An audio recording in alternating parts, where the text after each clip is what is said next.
चलिए फ्रेंड्स, आज स्वाध्याय का दिन है। आज हम एक नया चैप्टर जानेंगे।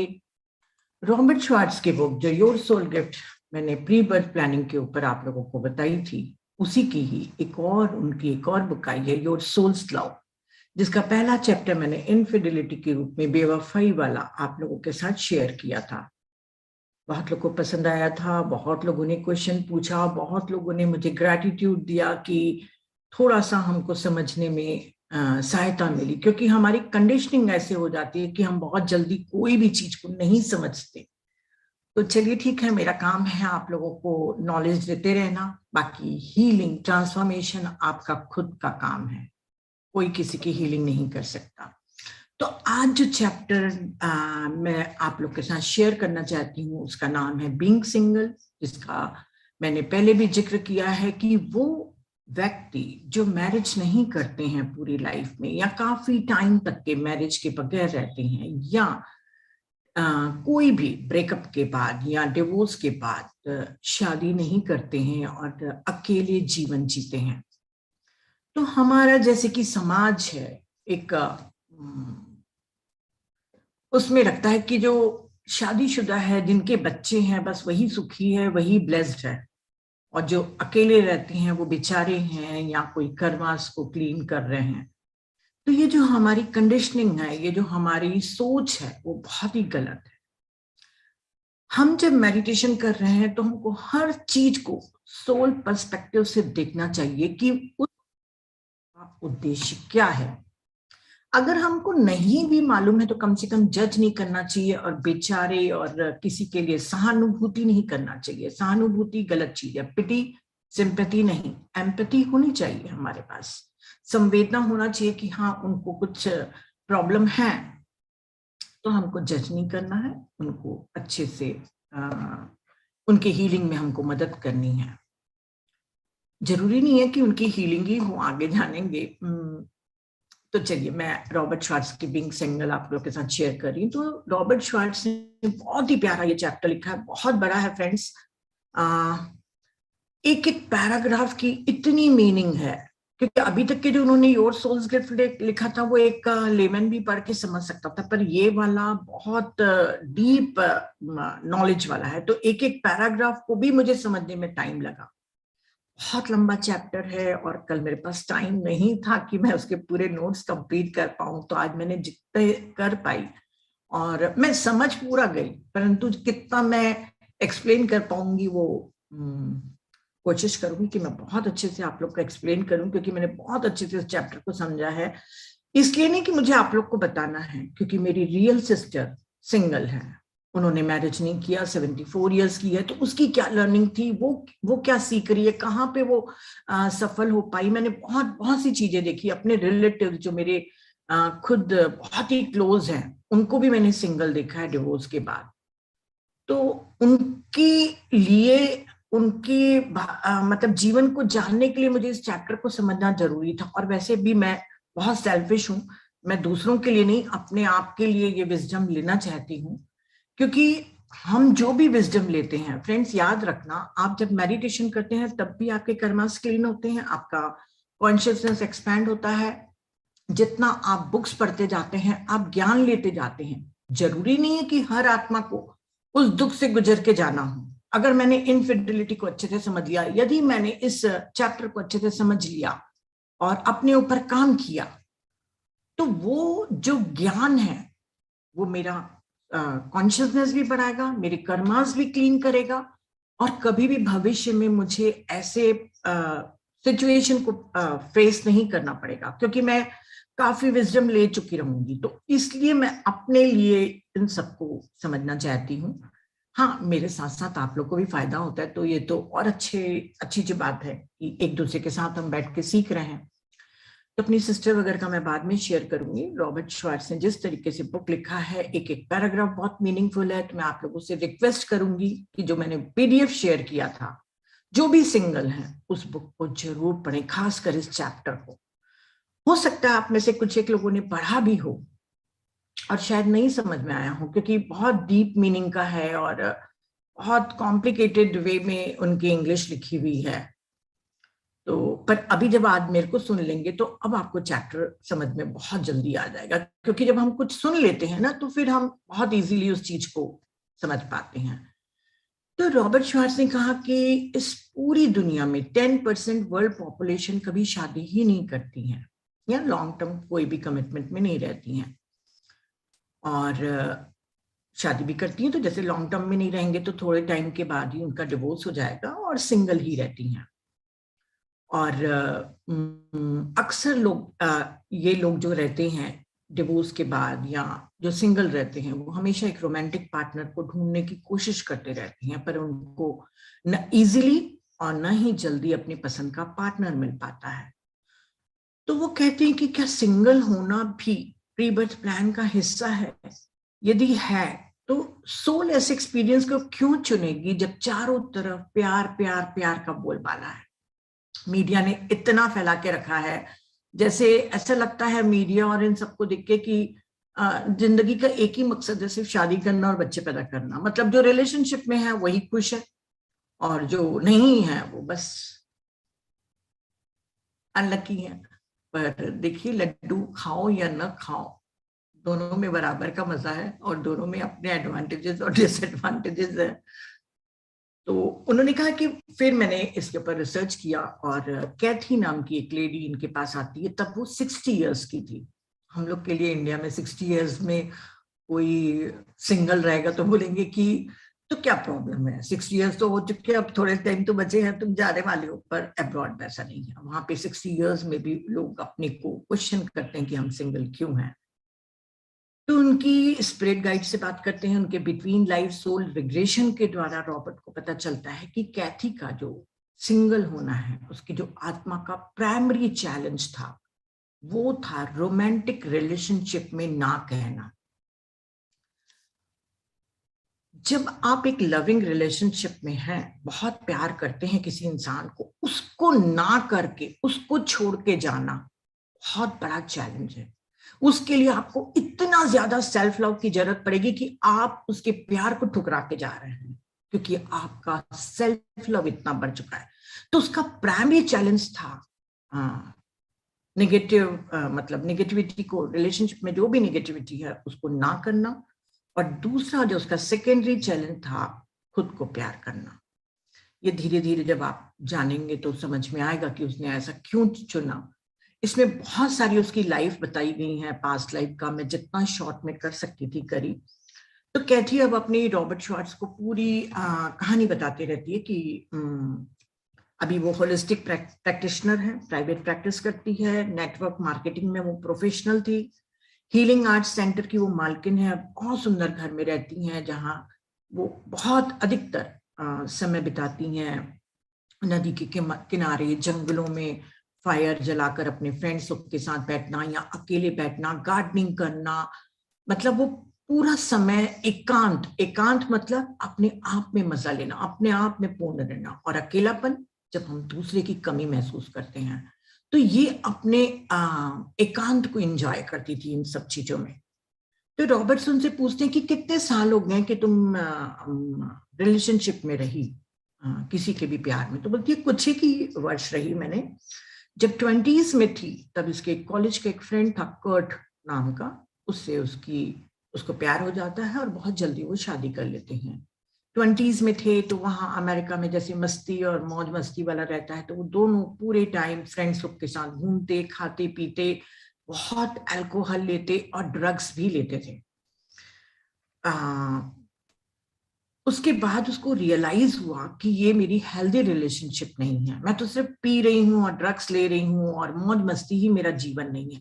अब इसको ये कहाँ से विजडम आया, आप आगे जानेंगे कि उसके में ऑलरेडी वो काफी ओल्ड सोल थी।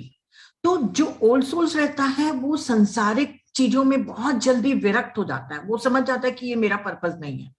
तो वो कर्ट के साथ नहीं कंफर्टेबल रह पाती और उसको ना बोल के हमेशा के लिए छोड़ के चले जाती है। और वो कहती है कि उसके बाद उसको सपने में कर्ट हमेशा आता था, और एक बार तो आया था कि कुछ एक सालों के डिवोर्स के बाद की उसकी शादी हो चुकी रहती है, कर्ट की दूसरी शादी कर चुका है, तो वो बताता है सपने में आके कि मेरी बीवी और मेरा बच्चा ऑलमोस्ट मरने की पोजीशन पर है, और थोड़े दिनों के बाद कैथी को मालूम चलता है कि वाकई उसकी बीवी और उसके बच्चे मर गए। और कुछ एक सालों के बाद और पता चलता है कि कर्ट भी अल्कोहल के कारण उसकी डेथ हो गई। रॉबर्ट को कहती है कि 1 हफ्ते पहले या 10 दिन पहले ही वो मेरे सपने में फिर से आया था और मुझसे फॉरगिवनेस मांग रहा था। धीरे धीरे आप जानेंगे क्यों मांग रहा था। तो अब जब वो एथेनल प्लेन में फंसा हुआ फॉरगिवनेस मांग रहा था, रॉबर्ट श्वार्ट्ज बोलता है और बताती है वो कि जब वो कर्ट से अलग हो जाती है तब उसको लगता है कि अब उसको कोई ऐसे अब्यूसिव रिलेशनशिप या अल्कोहल वाला रिलेशनशिप नहीं चाहिए। पूरी अपनी जी जान से पैसा कमाने में जुट जाती है। वो पूरा अपना झोंक देती है अपनी पोटेंशियल को फाइनेंशियल सिक्योरिटी बनाने में। बहुत ही एम्पावर्ड यंग वुमेन बन जाती है, अट्रैक्टिव थी, सक्सेसफुल थी, ब्यूटीफुल थी और कभी न रुकने वाली थी। सिर्फ सफलता सफलता सफलता पाती जाती है। उसी समय उसकी लाइफ में एक और पार्टनर प्रवेश करता है, जिम नाम का। देखिए उसके 3 पार्टनर, तो थोड़ा ध्यान से सुनिएगा तो आपको समझ में आएगा। जिम नाम का पार्टनर उसकी लाइफ में आता है। वो बहुत ही अच्छा था, वो उसकी लाइफ को वैल्यू दे सकता था, उसकी ग्रोथ में मदद कर सकता था, क्योंकि उसको बहुत अच्छे से प्यार से केयर करके रख रहा था। पर उससे वो शादी नहीं करती है क्योंकि उसको लगता है कि वो मैच्योर नहीं है, वो रिश्ते को नहीं निभा सकती और उसके में वो नहीं है क्षमता की एक बीवी बनकर उसका मतलब उसके साथ रहे। तो उसको लगता है कि ये मैं नहीं कर सकती और उसको छोड़ के चली जाती है। उनके मैरिज नहीं हुई है, सिर्फ एक लविंग रिलेशनशिप में थे। पर कैथी बताती है कि आज भी उसको अफसोस होता है कि काश वो जिम से शादी कर लेती, वो बिल्कुल सही पार्टनर था उसके लिए। पर उस समय उसको लगता है कि उसकी लाइफ का कोई और पर्पस है और वो उस रिलेशनशिप से बाहर निकल जाती है। वो कहती है रॉबर्ट, मैंने कर्ट के साथ बहुत मौज मस्ती करी, मस्ती करके अपनी लाइफ को एंजॉय किया कुछ पीरियड, और उसको मैंने नो बोल के चली गई क्योंकि नो बोलना था। पर शायद मैंने जिम को इसलिए ना कहा क्योंकि मुझे अपना ख्याल रखना था, क्योंकि अभी तक वो सिर्फ पैसे कमा रही थी, उसके बाद उस पैसे को उपभोग भी करना था और अपने आप को जानना भी था। तो अपने ख्याल रखने के लिए मैंने उसको छोड़ा था। और वो कहती कि कई बार मैं सोचती थी कि ये 20 साल में जो ये मैं ढूंढ रही थी, क्योंकि अभी तक की वो 40 की हो गई है, तो वो कहती है कि मैं अभी तक की लग रहा था कि मैं इसलिए तो नहीं ढूंढ रही थी पार्टनर की मैंने इतना पैसा कमा लिया है तो उसके साथ मैं उस अचीवमेंट को एंजॉय करूं, या मेरे लायक कोई स्पिरिचुअल डेप्थ वाला पार्टनर मेरे को नहीं मिला था। इसके बावजूद वो डेटिंग को ढूंढते रहती थी नेट पे, जैसे अमेरिका में ढूंढते हैं नेटिंग डेटिंग को। तो वो सोचते रहती है। और ये जो 20 साल उसने कमाई की थी और अपने ऊपर काम किया था, क्योंकि इस 20 साल में अभी जब वो आगे बताएंगी कि किस तरीके से वो अपने ऊपर काम की थी, तभी उसको एक अशरीरी इनविजिबल फ्रेंड के रूप में उसको एक पार्टनर बोलो, स्पिरिट गाइड बोलो, वो मिलता है। उसका स्पिरिट गाइड है, मैं आपको बता रही हूँ, स्पिरिट गाइड है उसका, स्टार हार्ट नाम है। कई लोगों को बड़ा अजीब सा लगेगा नाम, तो स्टार हार्ट है उसका। उससे वो कनेक्ट हो गई थी, क्योंकि जब वो इन 20 सालों में अपने ऊपर काम कर रही थी, मेडिटेशन भी कर रही थी, वो इंडिया भी आई थी और काफी स्पिरिचुअल प्रैक्टिसेस भी कर रही थी, तब उसके ग्लिम्पसेस आते हैं कि जो स्टार हार्ट है उसके साथ उसने कई कई जन्मों तक के साथ निभाया था। अमेरिका में जब वो एक हीलर के रूप में पैदा हुई थी तब ये उसका हस्बैंड था, और उस समय यूरोपियन लोगों ने आक्रमण कर दिया था, इसके बच्चों को मार दिया था, और ये उसका सोलमेट है। तो रॉबर्ट श्वार्ट्ज पूछता है कि यदि ठीक है, तुमको स्टार हार्ट के रूप में एक फ्रेंड मिल गया, अभी तुम कमा रहे थे, स्पिरिचुअल प्रैक्टिसेस भी कर रहे थे और ये स्पिरिट गाइड के रूप में अशरीरी आत्मा से तुम्हारा कनेक्शन हो भी गया था, तो तुम उसको कैसे पहचाने थे? तो कहती है कि एक दिन मैं रिवर के किनारे बैठी हुई थी और रिचुअल्स कर रही थी, क्योंकि देखिए हम सिर्फ मेडिटेशन करते हैं पर कई लोग प्रेयर के द्वारा रिचुअल्स करते हैं। तो बोली उसने अर्थ एलिमेंट और वाटर और फेदर, जो पंख होते हैं, उनके साथ में कोई एक अनुष्ठान कर रही थी नदी के किनारे। तब आकाश बिल्कुल साफ था एक बादल नहीं थे उसमें। और जब मेरे रिचुअल्स जैसे कंप्लीट हुए तब मैंने आकाश की तरफ ऊपर सर उठा के देखा तो एक फेदर, पंख के समान एक क्लाउड, बड़ा सा वर्टिकल क्लाउड आ गया था। ऐसे लग रहा था कि जैसे वो स्टार हार्ट मुझे बताना चाह रहा है कि मैं तुम्हारे इस अनुष्ठान में भी साथ हूं और तुम्हारे को मैं मदद कर रहा हूँ। क्योंकि फ्रेंड्स, जो भी हमारे बिलविड होते हैं, जो हमको बहुत प्रिय होते हैं, वो जब दूसरी दुनिया, इस दुनिया के पार चले जाते हैं, तो कभी कभी वो अपना प्रेजेंस बताने के लिए कुछ साइन भेजते हैं, कुछ सिंबल्स भेजते हैं। मुझे भी मिलते हैं कभी कभी, है ना, बहुत बहुत आश्चर्य वाले रहते हैं पर मिलते हैं। वो अपना प्रेजेंस बताना चाहते हैं कि आई एम विथ यू। तो इसको स्टार हार्ट मिल गया है।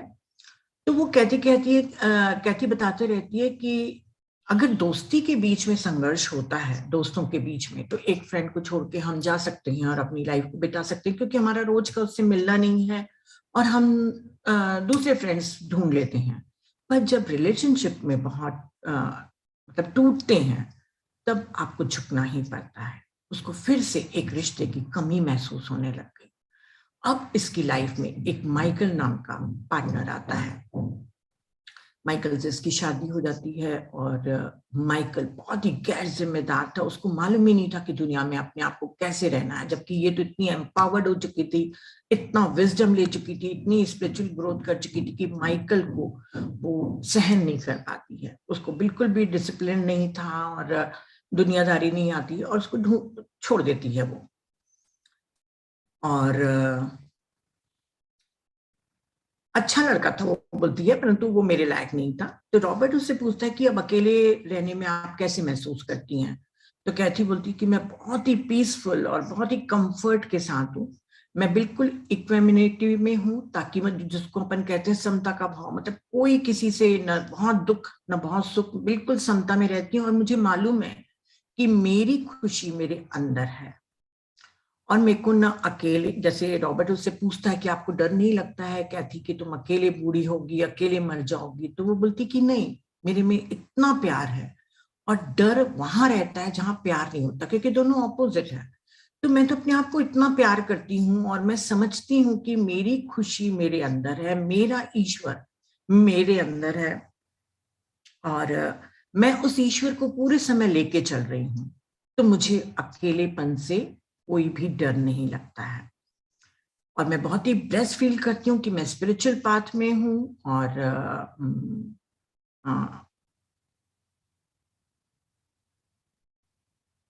मैंने आप लोग को बताया था क्या? हाँ, मैंने बताया है ना आप लोग को कि वो मेडिटेशन भी करती है और इंडिया भी आई थी वो अपनी डिविनिटी को ढूंढने के लिए।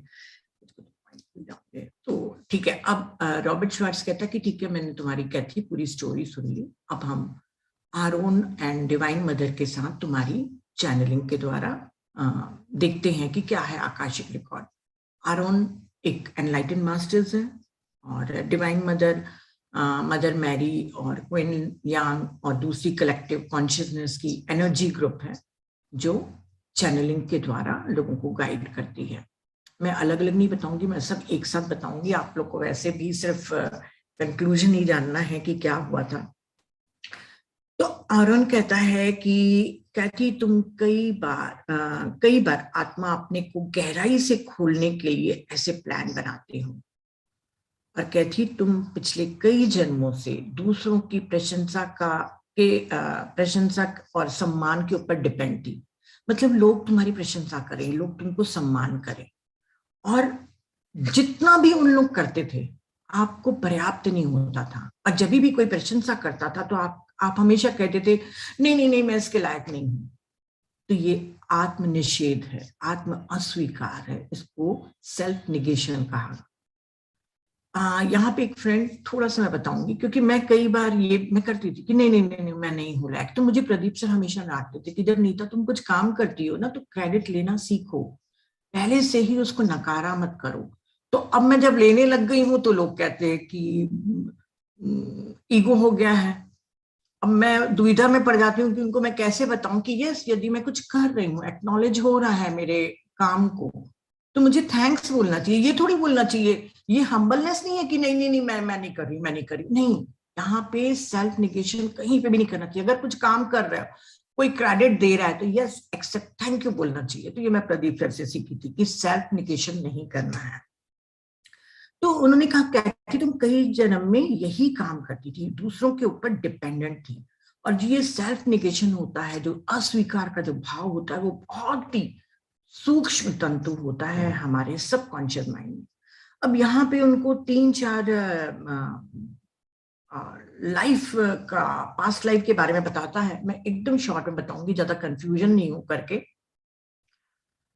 कि एक जन्म में वो एक मर्द थी और उसके बच्चे थे, बीवी थी, और बहुत प्यार करते थे उसके बच्चे, बहुत सारे बच्चे थे और बहुत प्यार करती थी उसकी बीवी, पर तो बच्चे बहुत थे तो बीवी का ध्यान तो बटेगा।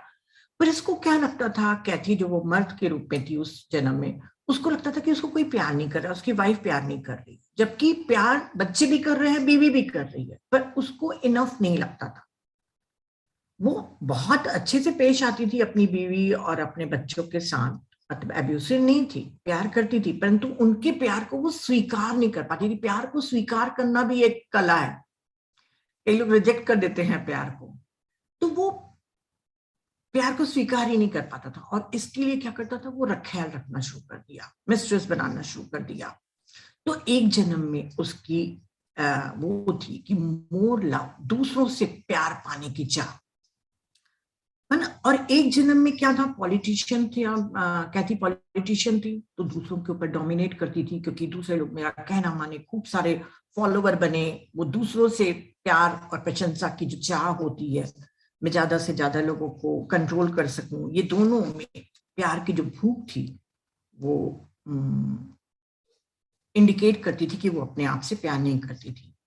फिर एक जन्म में बताता है कि एक वो छोटी सी बच्ची के रूप में जब पैदा होती है, तो उसके पेरेंट्स बहुत वर्बली उसको अब्यूज करते हैं, और जो फादर थे वो फिजिकली अब्यूज भी करते थे उसके साथ, जब रेप करते थे। तो यहीं पे मैं बता रही हूँ, बार बार डिस्ट्रैक्शन नहीं हो करके, जब उसके पापा उसको रेप करते थे तो हमेशा उसका मुंह दबा लेते थे ताकि वो आवाज न कर सके। कैथी बताई है रॉबर्ट को कि उसको हमेशा खांसी रहती है, उसके थ्रोट में हमेशा प्रॉब्लम रहता है। तो यहाँ पे बता रहे हैं, आरोन उसको बता रहा है कि एक जन्म में तुम्हारे पापा तुम्हारे मुंह पे हाथ रख के तुम्हारे साथ रेप करते थे, और तुम इतनी डरी रहती थी, तुम अपने आप पे गुस्सा रहती थी, तुम इतना भी नहीं कह पाती थी अपने पापा को कि तुम ऐसा क्यों कर रहे हो, या तुमको ऐसा नहीं करना चाहिए। तुम बहुत आज्ञाकारी बच्ची के समान अपने पापा का कहना मान लेती थी। शायद तुमको डर था कि वो तुम्हारे पर फिर से ना अटैक कर दें, ये डर था, या कि वो शायद तुमको प्यार नहीं करेंगे। तो आरोन कहता है कि जो लोग भी, ध्यान से आप सुनिएगा, जो लोग भी लॉन्ग टर्म रिलेशनशिप में नहीं रह पाते, उनका सेल्फ निगेशन इशू रहता है। आप हर चीज को फिजिकली अब्यूज से मत करिएगा रिलेट। अगर आपने पिछले जन्म में अस्वीकार किया है अपने आप को, तो वो जो गुस्सा होता है वो हमारे इस जन्म में भी आता है, अपने आप से गुस्सा। तो जो गुस्सा रहता है ना, वो हमारे दिल में कांटे के समान रह जाता है। अपने ऊपर आप उतार लेते हैं, पर दूसरों के ऊपर उतारना तो डेंजरस है। इसीलिए आप लॉन्ग टर्म रिलेशनशिप में नहीं रह पाते, क्योंकि वो जो अंदर का जो एंगर है आपको, वो दूसरों से एक डिस्टेंस बनाता है, क्योंकि आप नहीं चाहते कि वो आपका एक शेडो पार्ट को देखे। कॉन्शियसली सोचेंगे आप, क्योंकि मैं भी जब पढ़ती थी पहले, क्यों नहीं, अरे गुस्सा है तो मैरिज के बाद तो पता चलेगा ना कि हम गुस्सैल हैं, क्यों नहीं दिखाना चाहेंगे। पर कुछ हाई वर्ल्ड सोल्स चाहती नहीं है कि मेरी कोई शेडो पार्ट को देखे सामने वाला, तो वो अपनी कुछ छुपाना चाहती है। कॉन्शियसली वो सोचेगी कि मैं परफेक्ट हूं, पर सबकॉन्शियसली जो उसके में अब्यूज के कारण जो एंगर है, वो जो कांटा है उसके दिल में, उसके कारण वो लॉन्ग टर्म रिलेशनशिप में नहीं रह पाता। क्योंकि जो स्वीकार करने की जो अपनी इनएबिलिटी है, मतलब अक्षमता है, वो हमारे पिछले जन्मों के अब्यूज के कारण आता है। हो सकता है किसी जन्म में आपके पापा मम्मी बहुत डांटते हों, या किसी जन्म में आपके हस्बैंड आपको बहुत डांटते हों। तो जो अब्यूज, अब्यूज का मतलब सिर्फ फिजिकल मत सोचिएगा, इमोशनल, मेंटल, सब। तो वो अब्यूज के कारण है कि आप अपने को स्वीकार नहीं कर पा रहे हैं। तो आपका इंटेंशन क्या होना चाहिए? आपका उद्देश्य ये होना चाहिए कि अपने आप को प्यार करो और स्वीकार करो। अगर आप में गुस्सा आ रहा है, यदि आप उदास भी हो रहे हो, यदि आप में डर भी है, तब भी कभी भी ये फीलिंग नहीं लानी चाहिए कि अरे मेरे को क्यों गुस्सा आया, या मुझे कोई गंदे विचार क्यों आ गए।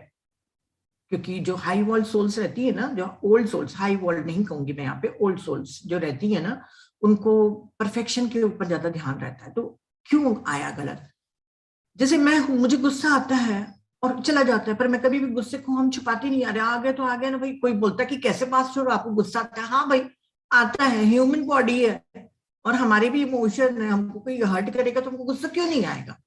तो ये स्वीकारना चाहिए। कभी भी ये नहीं करना चाहिए कि मैं गुस्सा नहीं रह सकती या हेट्रेड नहीं कर सकती। जेलसी भी आती है हमें, कभी कभी ईगो भी आता है। ये सब आप तभी देख पाएंगे फ्रेंड, जब आप मेडिटेशन ज्यादा करेंगे।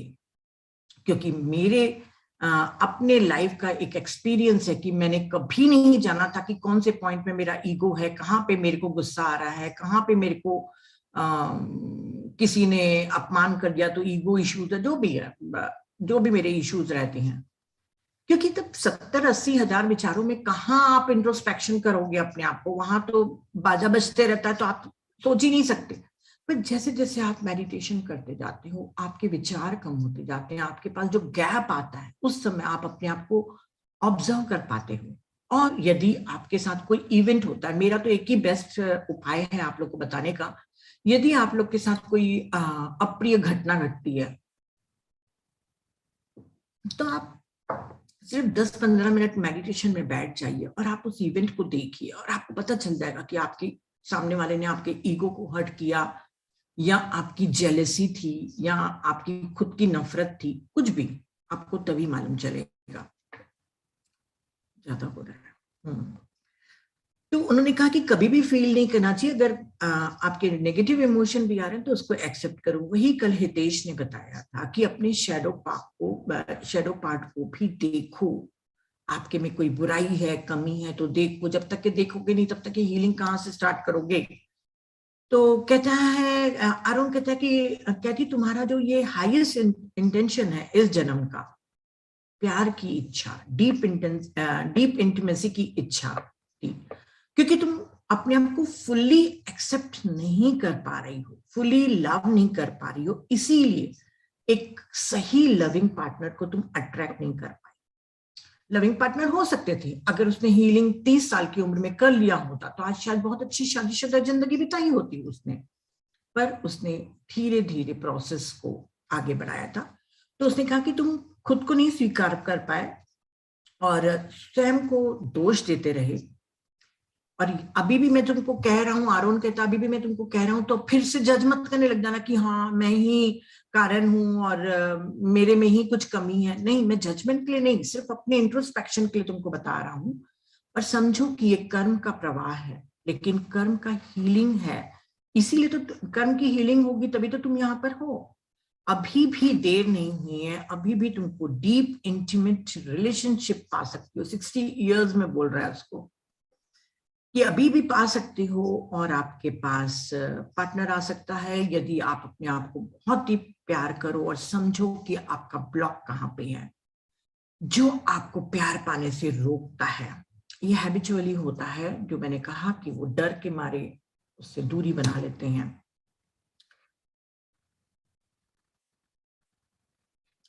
और उन्होंने कहा, अरुण ने, कि जिम से अगर मैरिज भी कर लेते, तुम्हारा इंटेंशन नहीं था इस प्लान में, पर अगर मान लो मैरिज भी कर लेते तो तुम अलग हो जाते। क्योंकि वो प्यार करता था, आ, पर तुम मतलब उस समय वो कहती है ना, जिम के साथ में मैच्योर नहीं थी उस समय, क्योंकि उस समय वो अपने को अयोग्य समझ रही थी। एक पॉइंट पर आके तुम लोग का संघर्ष होता और तुम उसको अलाउ नहीं करती। क्योंकि जब आप रिसीव करने के मोड में नहीं रहते हैं, तो सामने वाला पार्टनर कितना भी आपको प्यार देगा, आप उसको रिपेल करेंगे। तो वही उन्होंने कहा कि अगर तुम जिम से शादी भी कर लेती तो तुम उसको रिपेल करके फिर तुम चले जाती थी।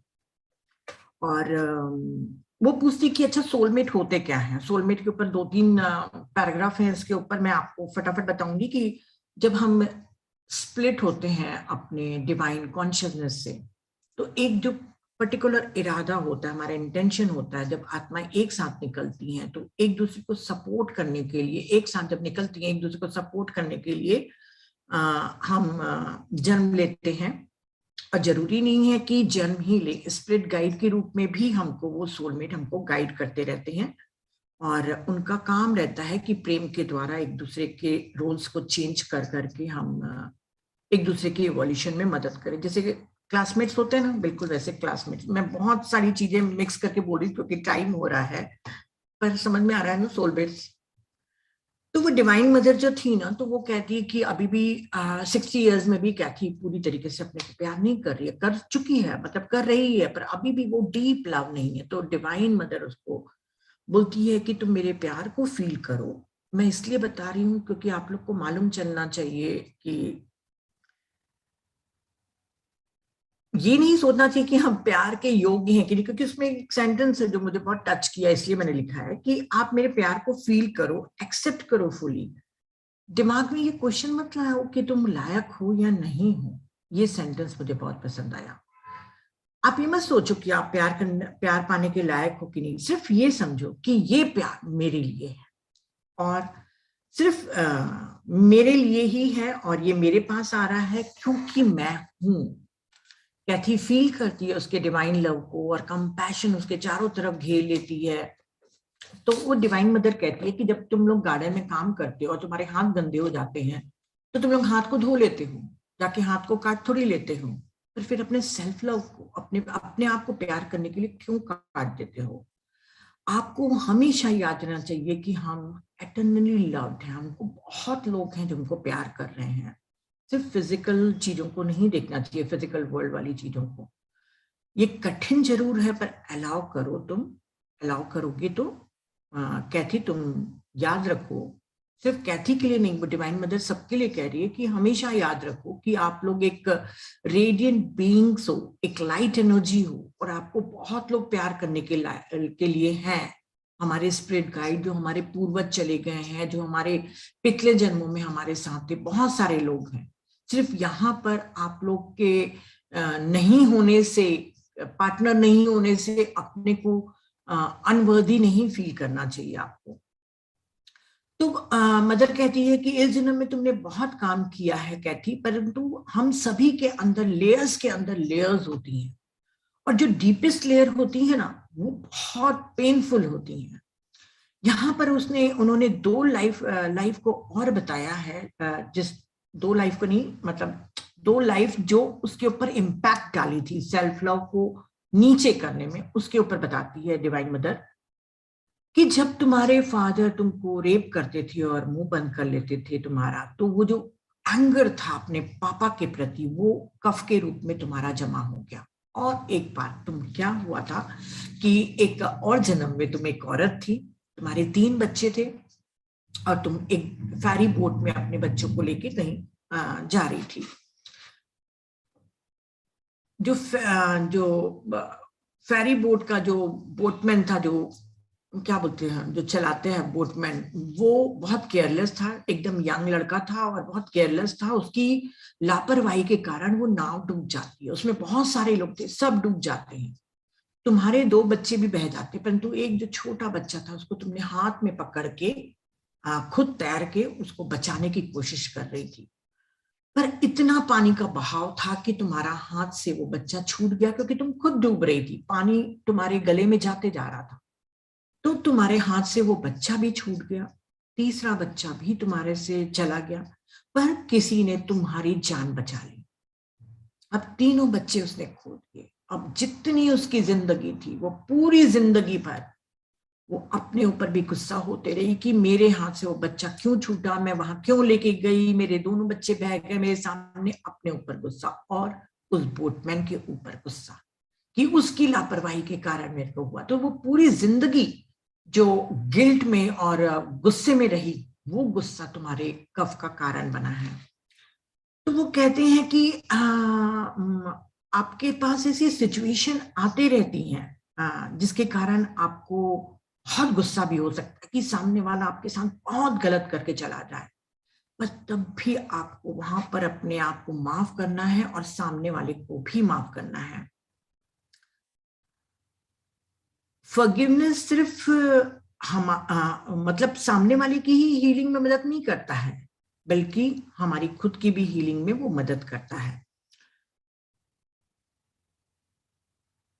तो जब वो पूरी टाइम पेन और सफरिंग में रही तो ना अपने को माफ कर पाई, ना अपने आप को प्यार कर पाई, तो वो जो सेल्फ लव की कमी थी वो इस जन्म में भी उसको एक इनवाइट पार्टनर, एक लविंग पार्टनर को इनवाइट करने में एक बाधा डालती है। तो यहाँ पे मदर कहती है कि कभी भी अपने आप से मत झूठ बोलो, दिखावे का जीवन मत जियो कि मैं खुश हूं और मैं अपने आप को बहुत प्यार करता हूँ। आप अपनी डीपेस्ट लेयर में जाओ, अंदर की यात्रा करो, देखो अपनी उस गहरी जगह को जाके देखो जहां पे तुम्हारे फियर, तुम्हारी हेट्रेड, तुम्हारा गुस्सा दबा हुआ पड़ा है। ये सबसे बड़ा नुकसान हम अपने आप के साथ कहते हैं। तो कैथी पूछती है कि ये तो क्या जो कर्ट था वो मेरा वो फादर था जो मेरे साथ रेप करता था? तो बोलते हैं बिल्कुल, कर्ट तुम्हारा वही फादर था। और पिछले जन्म में जब तुम उसको ना नहीं बोल पाई थी, इस बार तुमको ना बोलना सीखना था कि नो, नेगेटिविटी को नो बोलना है। तो वो पूछती है और बोलते हैं कि तुम अपने को क्रेडिट दो कि तुमने उसको बहुत बखूबी किया, क्योंकि किसी लविंग रिलेशनशिप को ना बोलने के लिए बहुत ज्यादा सेल्फ लव की जरूरत पड़ती है। तो वो बोलती है कि क्या मेरा जो दूसरा हस्बैंड था माइकल, वो मेरा वो वही बोटमैन था? तो बोलते हैं नहीं, ऐसा नहीं है, वो बोटमैन नहीं था। पर तुम समझो कि इन दोनों को तुमने क्यों अट्रैक्ट किया। तुम्हारा इंटेंशन था निगेटिविटी को ना बोलना। तो तुमने एक बार कर्ट को लिया, एक कर्ट आया तुम्हारी लाइफ में, तुमने कर दिया। आत्मा अपने को परफेक्ट करना चाहती है अपने डिसीजन में, एक नहीं कई डिसीजन लेके अपने को परफेक्ट करना चाहती है।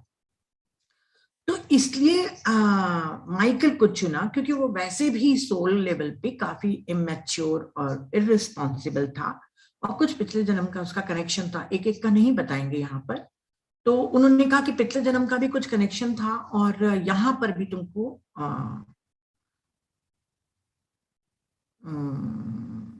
मुझे माइकल एक और जन्म में था। मैं आप लोग को बताने के लिए सोच रही हूँ कि आप लोग कंफ्यूज ना हो, इसलिए एक जन्म में जब वो मध्यकालीन युग में पैदा हुई थी ना, अभी एक और पास्ट लाइफ जब आएगी तब आप जानोगे कि वहां पर उसके साथ एक आदमी अत्याचार करता है, वो माइकल था। तो उसको भी उस समय वो ना नहीं बोली थी, कर्ट को जो फादर था उसको नहीं बोली थी। यहाँ पर जब वो मध्यकालीन युग में मिडिल एजेस में पैदा हुई थी तब भी ना नहीं बोली थी। तो यहाँ पे वो 2 बार ना बोल के अपने को रिजेक्ट करना चाह रही थी कि yes I am strong enough, मैं काफी था, मैं ठीक हूँ। तो वो बोलती कि इसलिए आत्मा कभी कभी चुनती है कि अपने आप को और सीमित नहीं रखना चाहती हैं। और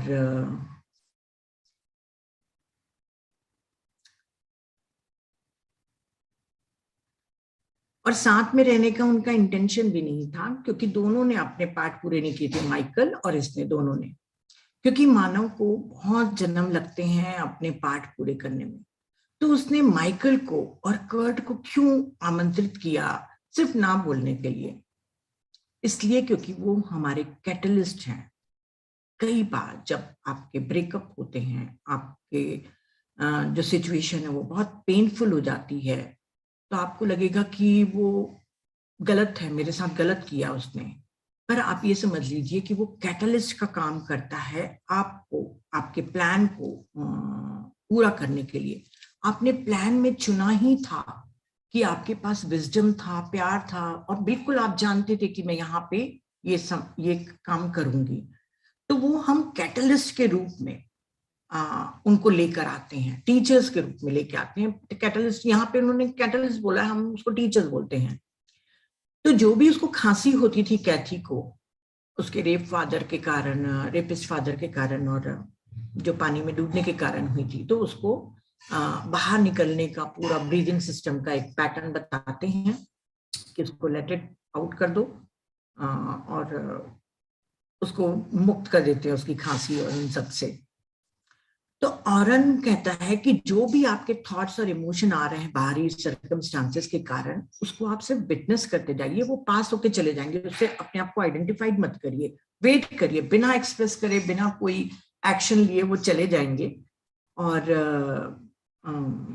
रॉबर्ट फिर पूछता है आरोन से कि जो लोग सिंगल हैं, उन लोग खुश नहीं हैं, बहुत दुखी हैं, तो उनको क्यों नहीं पार्टनर मिलता? उनको लगता है कि ये लाइफ तो उनकी सफरिंग वाली है, मीनिंगलेस हो गई है, फिर उनको अकेले ही इस दुनिया से विदा हो जाना है। तो ये एक्सपीरियंस जो उनके सिंगल होने का है, उनके लिए आप क्या कहना चाहेंगे? तो आरोन कहता है कि हमेशा याद रखिए कि आपको प्यार किया जा रहा है, यू आर ऑलवेज लव्ड।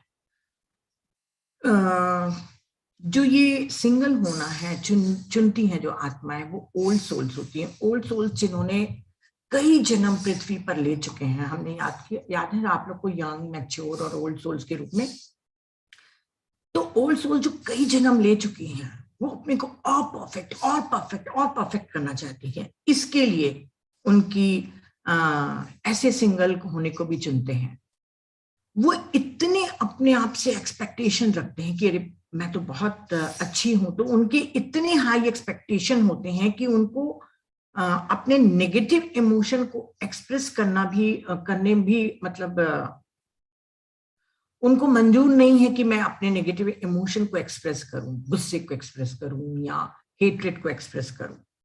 तो अगर मान लीजिए उनके मन में, ओल्ड सोल्स के मन में कोई नेगेटिव इमोशन या जिसको अपन शैडो बोले, जो भी आप नाम दें, है ना, तो वो खुद को अंदर में ब्लेम करते रहते हैं। और जब अपने आप को ब्लेम करते हैं ना फ्रेंड्स, इतना अच्छा इसमें एक पैराग्राफ है इसके ऊपर, जिसको मैं सिंप्लीफाइड करी हूं। जब हम अपने आप को दोषी ठहराते हैं कि मैं गलत हूं किसी भी तरीके से, बोलना चाहिए अनकॉन्शियसली, हम अपने आप से सेल्फ टॉक करके जब अपने को सेल्फ ब्लेम करते हैं कि अरे मैंने ये गलती करी, ये मेरे से गलत हो गया, मैं ये चुनाव नहीं करना था, ये मेरा, जब भी हम सेल्फ ब्लेम करते हैं तो हमारे चारों तरफ एक कवच बना लेते हैं हम लोग। और वो कवच इसलिए बन जाता है ताकि हम दूसरों को दूर रख सके। मतलब वो उस ओल्ड सोल बना लेती हैं ताकि वो दूसरों को दूर रख सकती हैं। उनके अंदर एक डीप पेन होता है कि वो दूसरे लोगों के समान सभी एनिमल से, सभी ह्यूमन बींग से निरंतर काइंडनेस या लव, कंपैशन नहीं रख पाते। मतलब उनके अंदर अब वो एक गिल्ट होता है कि मैं दूसरों के समान नहीं हूं। तो वो जो कवच बनाता है ना, वो खुद की निंदा के द्वारा बनाता है, मतलब अंदर में ही उसकी निंदा के कारण बनता है। और फिर एक लविंग पार्टनर के बदले ऐसे लोगों से संबंध बनाता है जो उनके लिए गुस्सा लाएगा। अब जब कवच बन गया तो कोई लविंग पार्टनर उनके पास नहीं आएगा क्योंकि उनकी वाइब्रेशन कम है। अब यूनिवर्स क्या कहता है कि जो आपके अंदर है वही आपको बाहर दिखाई देगा। आपका बाहर का संसार आपके अंदर की व्याख्या करता है।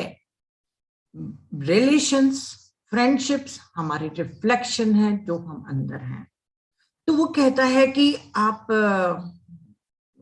कहाँ चली गई, हाँ, तो ऐसे लोगों से आप संबंध बनाएंगे जो आपके अंदर गुस्सा लाएगा। गुस्सा इसलिए लाएगा ताकि आप अपने से कंपैशन रखो। कंपैशन रखोगे, ऐसे लोगों को अट्रैक्ट करोगे और फिर आप उस कवच को डिसॉल्व करोगे।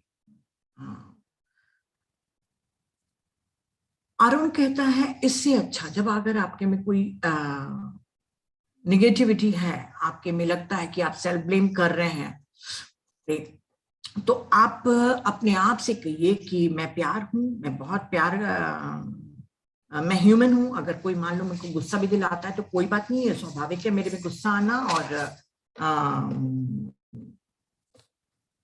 इस गुस्से को मैं सेल्फ जजमेंट के समान नहीं बल्कि कंपैशन के लिए यूज करूंगा। सामने वाले ने मुझे गुस्सा दिला दिया, अब मेरे पास दो चॉइस है ना, कि या तो मैं जजमेंट करते रहूं, सेल्फ जजमेंट कि नहीं यार मैं गंदी थी, उसको फालतू उसको गुस्सा दिलाई या वो गंदा था, ये जजमेंट रहता है। और दूसरा कि नहीं, मैं उसको एक कैटलिस्ट के रूप में अपने अंदर कंपैशन करूं कि यस कुछ तो था जो वो मुझे दिखाना चाह रहा था। तो अपने अंदर कंपैशन पैदा करने के लिए भी आप उस गुस्से को यूज कर सकते हो।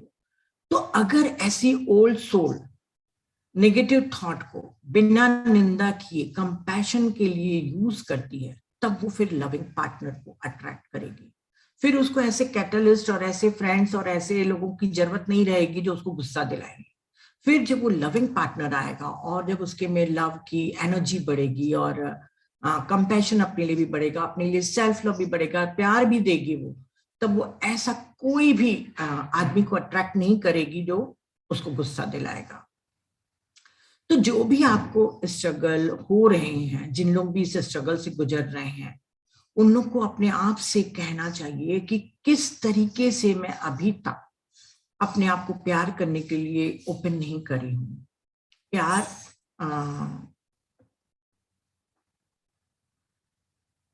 जब तक कि आप ओपन नहीं होंगी तब तक कि आप अट्रैक्ट नहीं करेंगी। हम वो चीजों को अट्रैक्ट करते हैं जो हम हैं। आज मैंने बहुत अच्छा एक मैसेज डाला है, बहुत ध्यान से पढ़ा करिए मेरे मैसेज को, मैं बहुत मीनिंगफुल वाले डालती हूँ, कभी कभी फालतू भी डालती हूँ मस्ती में, कि आप जरूरी नहीं है कि आप सेम एनर्जी वाले को अट्रैक्ट करेंगे। कभी कभी सोल ऐसे लोगों को चुन के अट्रैक्ट करती है जो तुम्हारे लेसन के लिए बहुत जरूरी थे, डेस्परेट थे तुमको वो लेसन जानने के लिए। तो यदि तुमने अपने आप को प्यार किया, स्वीकार किया, सेल्फ जजमेंट नहीं किया, सेल्फ ब्लेम नहीं किया, तो आप लविंग पार्टनर को बुलाओगे। फिर आप ऐसे फालतू फ्रेंड और ऐसे पार्टनर्स लोगों को नहीं अट्रैक्ट करोगे जो कैटलिस्ट का काम करेगा और आपको गुस्सा दिलाएगा। ठीक है, तो मैं बहुत जल्द वो लिखी हूं ना, तो मुझे खुद नहीं समझ में आ रहा कि कहा। हाँ, कुछ लोगों के पास अपने लिए कंपैशन है, तुम इनवाइट भी कर रहे हो ऐसे लोगों को जो जिनके में कंपैशन नहीं है, मतलब डीप इन रिलेशनशिप को आकर्षित तो कर रहे हो, पर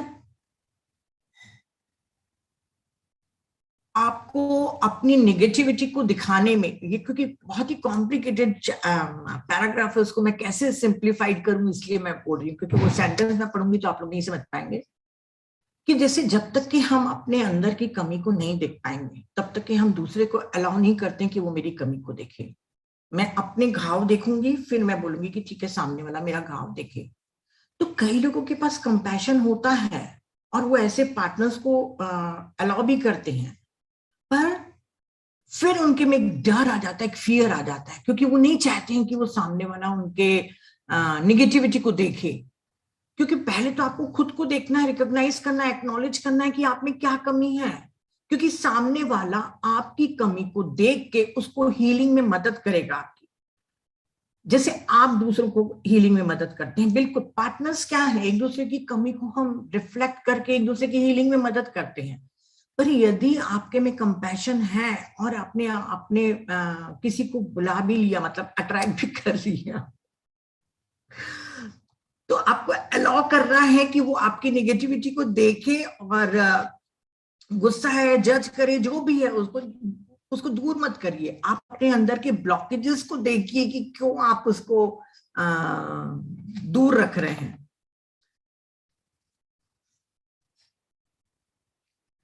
कई लोगों के अंदर बहुत गुस्सा होता है, बहुत जजमेंट करते हैं, दूसरे ना देखें, इससे बचने के लिए भी ऐसे लोग अपने लविंग पार्टनर से दूर रखते हैं। सटल तौर पे होता है ये सब, सामने में तो सब अच्छे अच्छे कपड़े पहन के बोलते हैं हम तो बिल्कुल परफेक्ट हैं। ये सब अंदर में हमारे सबकॉन्शियस माइंड का होता है। तो बोलते हैं कि अगर आप अभी अकेले हैं और आपको इंटीमेसी की जरूरत है, तो बिल्कुल आप अभी कर सकते हैं। अभी अपने आप से बहुत प्यार करिए और इनवाइट करिए एक लविंग पार्टनर को। और कभी भी जज नहीं करना है कि अच्छा मेरे में ये कमी थी इसीलिए नीता मैडम बोल रही है मेरे में ये कमी थी, तो ये यहाँ पे भी जजमेंट नहीं करना है कि मैं पर्याप्त नहीं थी, मेरे में कोई कमी थी। यहाँ पे जजमेंट करने के लिए नहीं कर रहे हैं। बस याद रखिए कि आप बहुत रेडियंट हैं, हम अपने ट्रू सेल्फ को भूल गए ना, हम बहुत ब्यूटीफुल बींग्स हैं। आप अपने आप को प्यार करिए और लव करिए और पॉसिबिलिटी के ऊपर ट्रस्ट करिए। जैसे मैंने कहा था पहले भी फ्रेंड्स की, हम सोल प्लान लेके आते हैं, परंतु हमारे पास एक नहीं हजारों प्लान्स होते हैं, बिल्कुल पैरेलल हमारे चलते रहते हैं। तो आप पॉसिबिलिटीज पे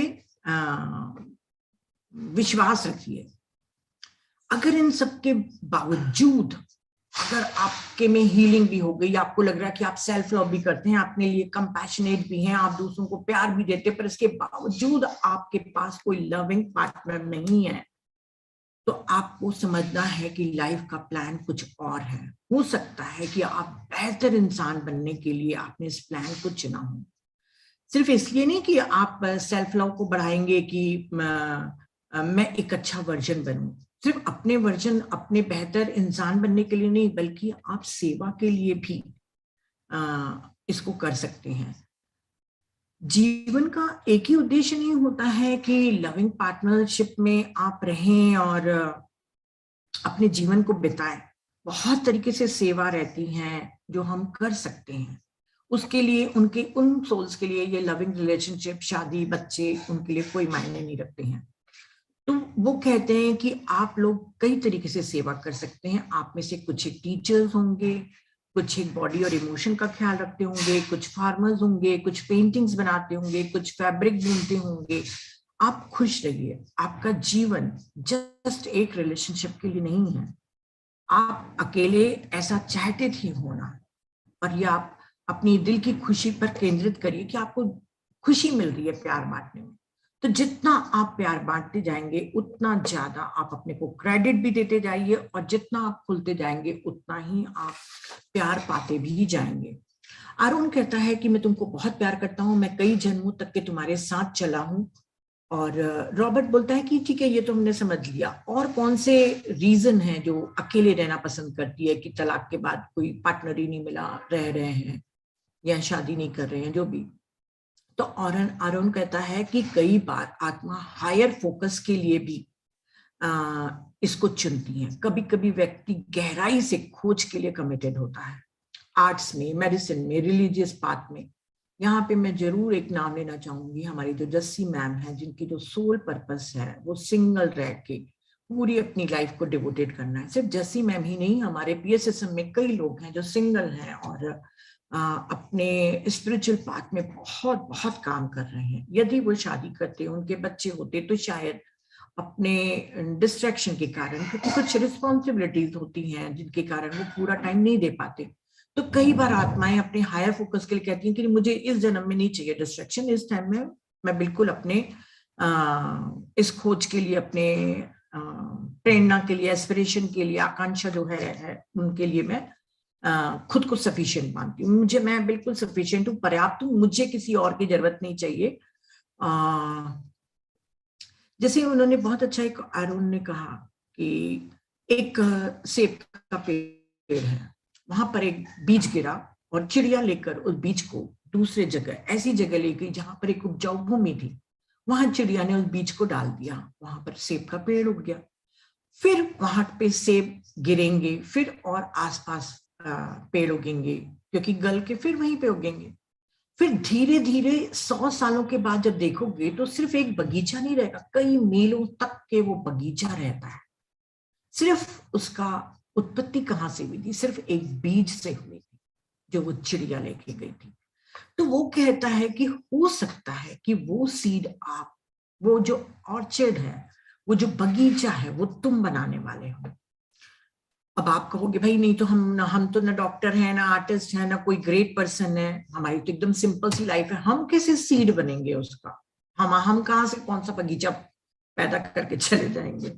तो अरुण कहता है कि आप किसी को रास्ता पार कराते हैं, किसी को आप प्यार से स्माइल करते हैं, कभी पेट को आप थपथपाते हैं, किसी को भी आप जब लविंग एनर्जी देते हैं, तो आप एक सीड को प्लांट कर रहे हैं, अपनी लविंग एनर्जी को उगा रहे हैं। तो आप महसूस करिए कि आई एम सफिशिएंट, मैं ही वो बीज हूं, और आर्चर्ड में स्टार्ट कर सकता हूं, कोई भी आर्चर्ड ऑफ लव या काइंडनेस का बगीचा या प्यार का बगीचा आप खुद भी कर सकते हैं। फिर रॉबर्ट पूछता है कि जब हम चले जाएंगे इस दुनिया से, तो जो हमारे हस्बैंड वाइफ हैं, जो हमारे एकदम या लवर हैं, वो हमारे को जो स्पिरिट वर्ल्ड में मिलेंगे तो उतने ही इंटीमेट रहेंगे जो यहाँ पे रहेंगे। यहाँ पे तो बिल्कुल जी जान से पागल हुए पड़े हैं, सोनी महिवाल बन के घूम रहे हैं, तो वहां पे भी सोनी महिवाल रहेंगे कि नहीं रहेंगे? तो वो कहता है कि जरूरी नहीं है कि वहां पे सेम हो। कई बार तो होता है कि पृथ्वी पे बहुत इंटीमेट रिलेशनशिप रहे, और आपके पहले वो चला गया इस दुनिया से बाहर, है ना, मतलब इस दुनिया के पार चला गया, और जब आप जाएंगे तो सिर्फ आपको हेलो करने आएगा, हेलो हाय, ठीक है, अच्छा अच्छी रही ट्रैवल, फिर वो चला जाएगा। सिर्फ हाय हेलो करने आते हैं। और कई बार जो हमारे यहाँ पे बहुत इंटीमेट रहते हैं, वो हमारे स्पिरिट वर्ल्ड में भी बहुत इंटीमेट रिलेशनशिप रहते हैं। मेरा तो रहेगा, मुझे मालूम है, मैं वहां पे भी श्री के साथ ही रहूंगी, है ना। तो फ्यूचर में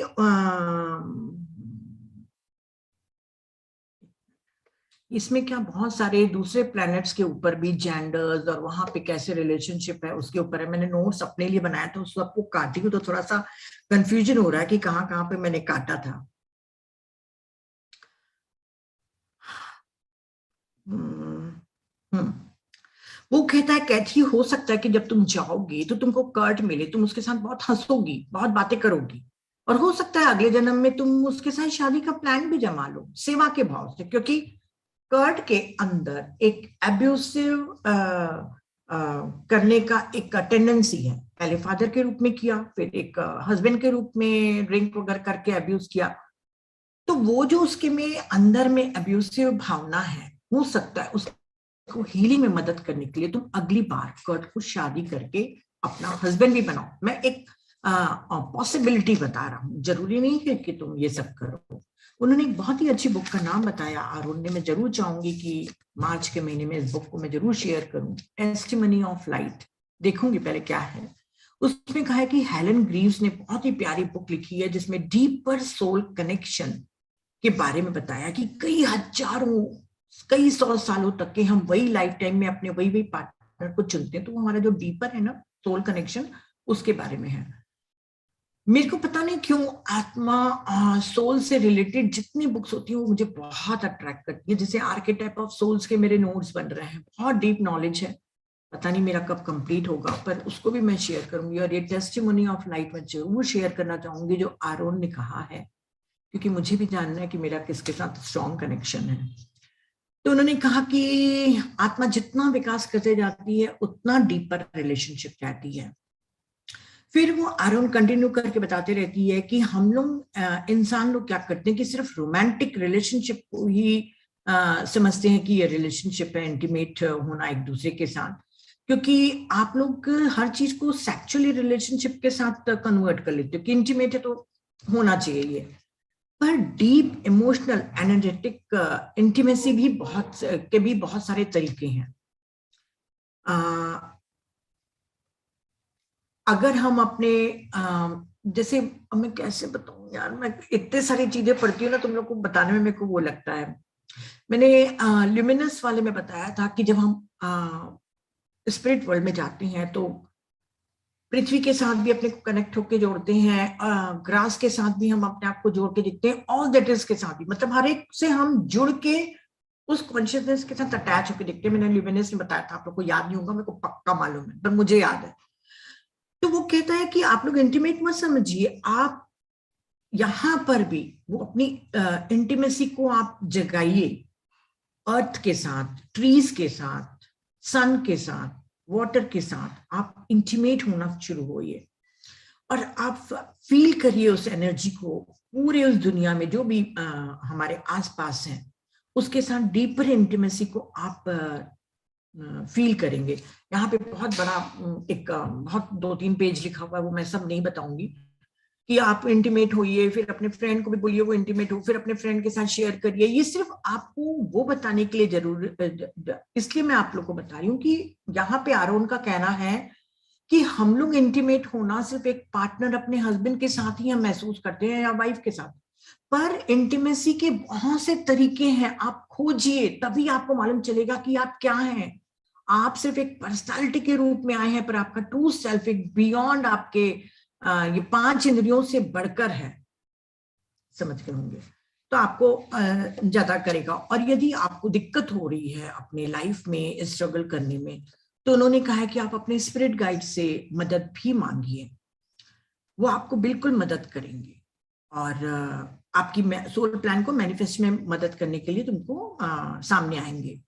पर याद रखिए कि कुछ बहुत सारे प्लान्स तो तुम लेके आते हो, बहुत सारे प्लान, पर कुछ प्रायोरिटी होते हैं, कुछ हमारे प्राथमिक होते हैं और कुछ कम प्राथमिक रहते हैं। तो जो भी आपको अनुभव हो रहा है उसको, एक्सपीरियंस को अलाउ करो। हो सकता है कि ये आपकी हाईएस्ट प्रायोरिटी हो, और अगर हाईएस्ट प्रायोरिटी है तो आप बिना इधर उधर ढूंढे अपने पार्टनर को अपना काम करते जाओ। और यदि आपको लग रहा है कि नहीं, मुझे एक पार्टनर की भी जरूरत है, एक लविंग रिलेशनशिप की है, तो पहले अपने आप से पूछो कि लविंग रिलेशनशिप में आपकी क्या ब्लॉकेजेस हैं। कोई आपको लविंग रिलेशनशिप में इंसान दिखता भी है तो क्या कुछ है जो आप इसको ब्लॉक कर रहे हैं। अपने अंदर डीपली जाके देखिए, कहीं फील करिए, कहीं आपके अंदर नफरत, डर या ग्रीड तो नहीं है। डर लगता है कि क्या होगा जब सामने वाला व्यक्ति आपके अंदर के मेस को देखेगा, तो बेहतर है कि वो आप उसको दूर कर देते हैं। तो हमेशा अपने आप को रिमाइंड करते रहिए कि मैं, क्योंकि ये भी एक डर रहता है कि मैं जैसे ब्यूटीफुल हूं, अगर मान लो सामने वाला आके मेरे अंदर का फ्रॉड या मेरे अंदर की गंदगी को देख लेगा तो क्या होगा। इसलिए भी आप लोगों को ब्लॉक करते हैं। पर आप लोग हमेशा याद रखिए कि हमारे सभी के अंदर शेडो पार्ट भी है, हमारी निगेटिविटी भी है, हमारे अंदर पॉजिटिविटी भी है, लाइट है। लाइट मतलब प्रकाश। और यदि सामने वाला शेडो देख रहा है तो आपको हील करने में मदद करेगा। जैसे मैंने पहले भी कहा था, वो कई सेंटेंस रिपीट हो जाते हैं ना, तो वो भी लिखा था तो मैंने भी लिख लिया था। पर हमेशा याद रखिए कि आपके अंदर जो लाइट है वो सबसे ज्यादा पावरफुल है। डार्कनेस जो शेडो पार्ट है वो आपका पावरफुल नहीं है, वो आपकी फियर एनर्जी उसको पावरफुल बना रहे हैं। कितने अच्छे अच्छे मैसेज डालते हो तुम लोग, समझा करो। फियर आपके उस शेडो को पावर देता है, बाकी आपके अंदर जो लाइट है वो बहुत पावरफुल है। तो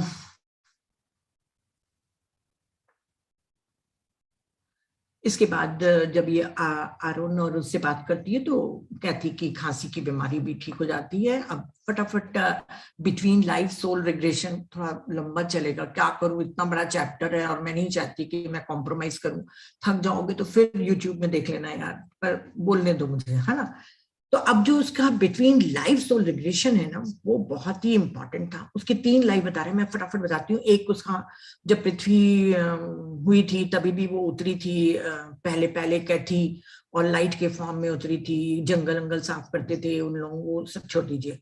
फिर यहाँ पे दूसरी जो लाइफ टाइम को जो बताया है, क्योंकि ये life time between life soul regression कर रहे हैं ना, उसकी जो इंपॉर्टेंट है वो बता रही हूँ मैं। कि वहां पर देखती है कैथी अपने आप को, जहां पे लोग सभ्य नहीं थे, बर्बर जाति के लोग थे, एक दूसरे को मारते थे, बालों से पकड़ के, शराब पीते थे, औरतों के ऊपर अत्याचार करते थे, औरतें सहमी रहती थी, लड़कियों के साथ गलत होता था। और वहां पर वो हीलर, मिस्टिक के शमन के रूप में पैदा हुई थी और लोगों को एनकरेज करती थी कि अपने ऊपर अत्याचार मत सहो। वो लाइट बीइंग के समान काम करती थी। हम सभी लाइट बीइंग है फ्रेंड्स। जो भी स्पिरिचुअली अवेकन होता है, चाहे वो किसी को बोले ना बोले, हमारी प्रेजेंस ही लाइट को फैलाती है। नहीं बोलती फिर बोलोगे ईगो है। क्योंकि पति सर बोलते हैं कि अपने आप को सीमित मत करो, जाओ सब जगह जाओ, अपनी लाइट को, अपनी एनर्जी को डिस्ट्रीब्यूट करो हर जगह जाके। मुझे बोले थे ना, इसलिए मैं बता रही हूँ। अरे सिर्फ मैं ही नहीं हूँ, बहुत लोग हैं भाई, सब लोग को बोलते होंगे। तो उस समय जब वो थी वहां पर, सफर कर रही थी, तो जो एक मिनट में कुछ, जब वहां पर लोगों को एनकरेज कर रही थी, बर्बर जाति के लोग थे, तब उनको पत्थर मार के उसकी हत्या कर दी गई थी, कैथी की, उस जन्म में। क्योंकि वो लोगों को एम्पावर कर रही थी और लाइट फैला रही थी, एनर्जी दे रही थी। तो आप ये बताओ, जो भी वो कहते हैं कि जो भी तुमको जो सफरिंग होती है ना,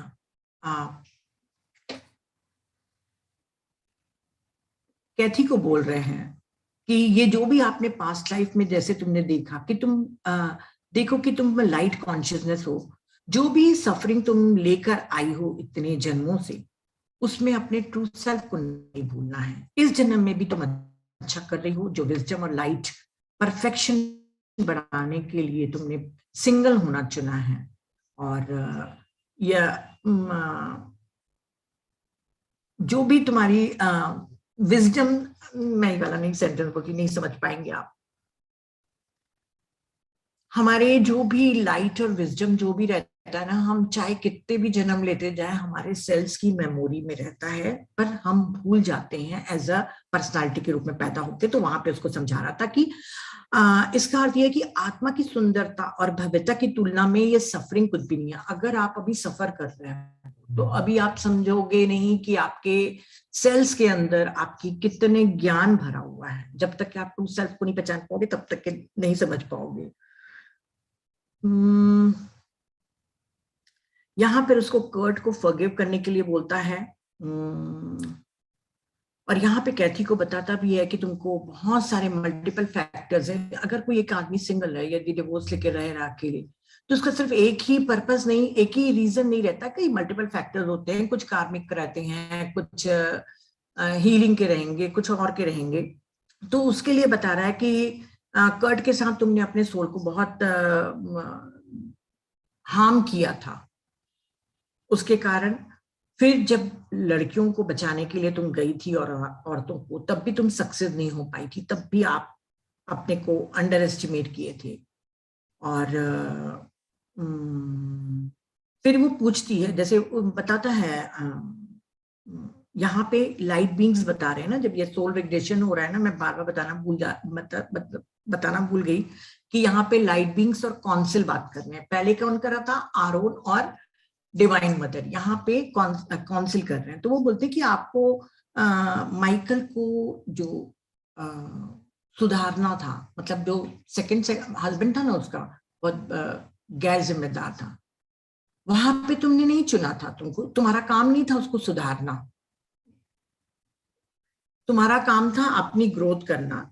और माइकल को सुधारना तुम्हारा काम नहीं था। और एक जन्म यहाँ पे उसको और बताते हैं, वही मध्यकालीन युग में, कि एक टाइम में तुम एक लड़की के रूप में पैदा हुई थी, पर तुम्हारे अंदर इतना ज्ञान था, इतना लाइट था, कि तुम्हारे परिवार वालों को बड़ा लालच आ गया कि तुमको लड़का बना के मैं एक गुरु बना के बैठा देते हैं। क्योंकि उस समय में लड़कियों की पूजा नहीं की जाती थी, तो तुमको एक मर्द के रूप में, एक लड़के के रूप में पूजा करने के लिए बैठा दिया गया। पर बाद में लोगों को मालूम चला और लोगों ने आपको मार दिया। तो उस समय भी जब स्टोनिंग हुई थी, जब उसको पत्थर मारे थे, और इस जन्म में भी उसको जब ब्रूटली उसकी हत्या कर दिए थे, ये सब से तुम गुजर चुकी हो कहती। क्योंकि तुम और हम सब जानते हैं कि जो शरीर की भंगुरता है और जो हमारी आत्मा की भव्यता है, मतलब जो भी हम एक्सपीरियंस कर रहे हैं, जो भी हम विजडम ले रहे हैं, वो पूरी जिंदगी, पूरी एटर्निटी, अनंत काल तक के हमारे आत्मा में एम्बेडेड रहेगी। तभी चैलेंजेस को लेते हैं। तो कौंसिल बोलता है कि, सो कौंसिल से कहती कुछ क्वेश्चन पूछती, मैं फटाफट बताती हूँ क्योंकि ये क्वेश्चंस बहुत अच्छे हैं। बहुत टाइम हो गया मुझे मालूम है, पर मैं क्या कर सकती हूँ। वो बोलती कि मेरे और कौन से कारण है। अभी तक तो आरोन से पूछ चुकी है सिंगल होने के, उसको बताता है, और अभी यहाँ पे क्या कारण है। तो वो बोलता है कि इस जन्म में तुमने अपने ऊपर जो भी काम किया, वो रिलेशनशिप में रहते तो तुम नहीं कर पाते थे, तुम अपने आप को सीमित कर लेते, क्योंकि फिर बच्चे, शादी।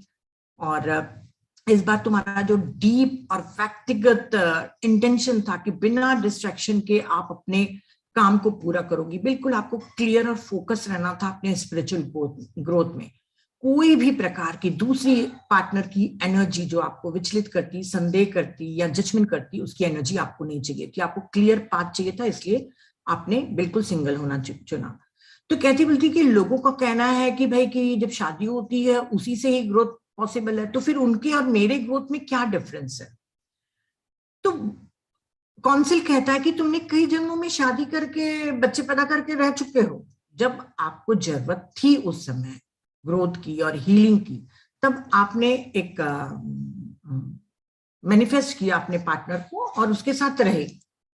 अब इस जन्म में आपका नहीं था। इस टाइम में जब वो गार्डनिंग करती थी, या अकेले समुद्र के नदी के किनारे बैठती थी, या पेड़ के नीचे जब वो बैठती थी, तब वो माइंडफुली बैठती थी। जब भी हम माइंडफुली बैठते हैं तो अपनी सोल के, जो प्रेजेंट मोमेंट बोलते हैं ना फ्रेंड, वो पूरे उन वर्षों के बारे में बता रहा है कौंसिल, कि जब तुमने मेडिटेशन किया, जब तुम माइंडफुली होके अपने साथ एकांत में समय बिताया, उसके लिए तुमको, और जो प्रे किया, जो इंडिया में तुमने ट्रैवल किया मेडिटेशन सीखने के लिए, डिविनिटी को पाने के लिए, ये सब क्या पार्टनर के साथ संभव हो पाता? तो इसलिए तुमने नहीं चुना। तो लोग शादी करके भी ग्रोथ कर रहे हैं, तुम सिंगल होके भी ग्रोथ कर रहे हो। तो कहती है कि तो कुछ जन्मों में मैंने रिलेशनशिप को तो अट्रैक्ट किया, पर इस जन्म में क्यों नहीं? फिर से वही वाला क्वेश्चन है उसका। तो बोलते हैं कि आप अभी इवोल्यूशनरी जर्नी में जहां पे हो, वहां पे सोल डिसाइड करती है। जब हमारा ईगो सेल्फ और हमारा दिल चाहता है, हमारी वो चाहती है कि उनको पार्टनर चाहिए, तो सोल चाहती है कि चलो हम शादी करके बच्चे वाले के साथ रह के, मतलब बच्चों के साथ हम सीखेंगे। पर जैसे जैसे आपकी सोल मैच्योर होते जाती है, तब आपको लगता है कि नहीं, अब मैं एक बिगर प्लान को पूरा करूंगा। तब हमारे जो मानव की जो जरूरतें हैं ना एक पार्टनर की, उसमें बदलाव आता है और आत्मा डिसाइड करती है कि पार्टनर चाहिए या नहीं। तो कहती कहती थी ठीक है, सोल ने डिसाइड कर लिया कि सिंगल रहना है, पर अब मुझे जरूरत हो रही है, अब मैं क्या करूं? या किसी को भी जरूरत हो रही है तो वो क्या करे? तो क्या सोल हमारी पर्सनालिटी की इच्छा को ओवरराइड कर देगी? तो काउंसिल कहती है कि नहीं, सोल हमेशा समझौता करती है, आप अभी भी पूरा कर सकते हो यदि आपके सोल का पर्पस है। जैसे मैंने कहा कि आप कभी भी पॉसिबिलिटी को, कोई भी पैरेलल लाइफ को चूज कर सकते हो। आप चाहते तो आप सिंगल ही रहना चाहते रहिए, और अगर आपको लगता है कि आपको पार्टनर चाहिए तो आप अट्रैक्ट करिए। सोल आपको ऐसे मना, मतलब आपके लिए कोई रुकावट नहीं पैदा करेगी। तो पूछती है कि जिनकी इच्छा है पार्टनर की, पर फिर भी वो सिंगल है, तो वो किस तरीके से अपने आप को ये अनुभव को लें? तो काउंसिल कहता है कि ये व्यक्ति के ऊपर निर्भर है कि वो इवोल्यूशन की जर्नी पर कहां पर है।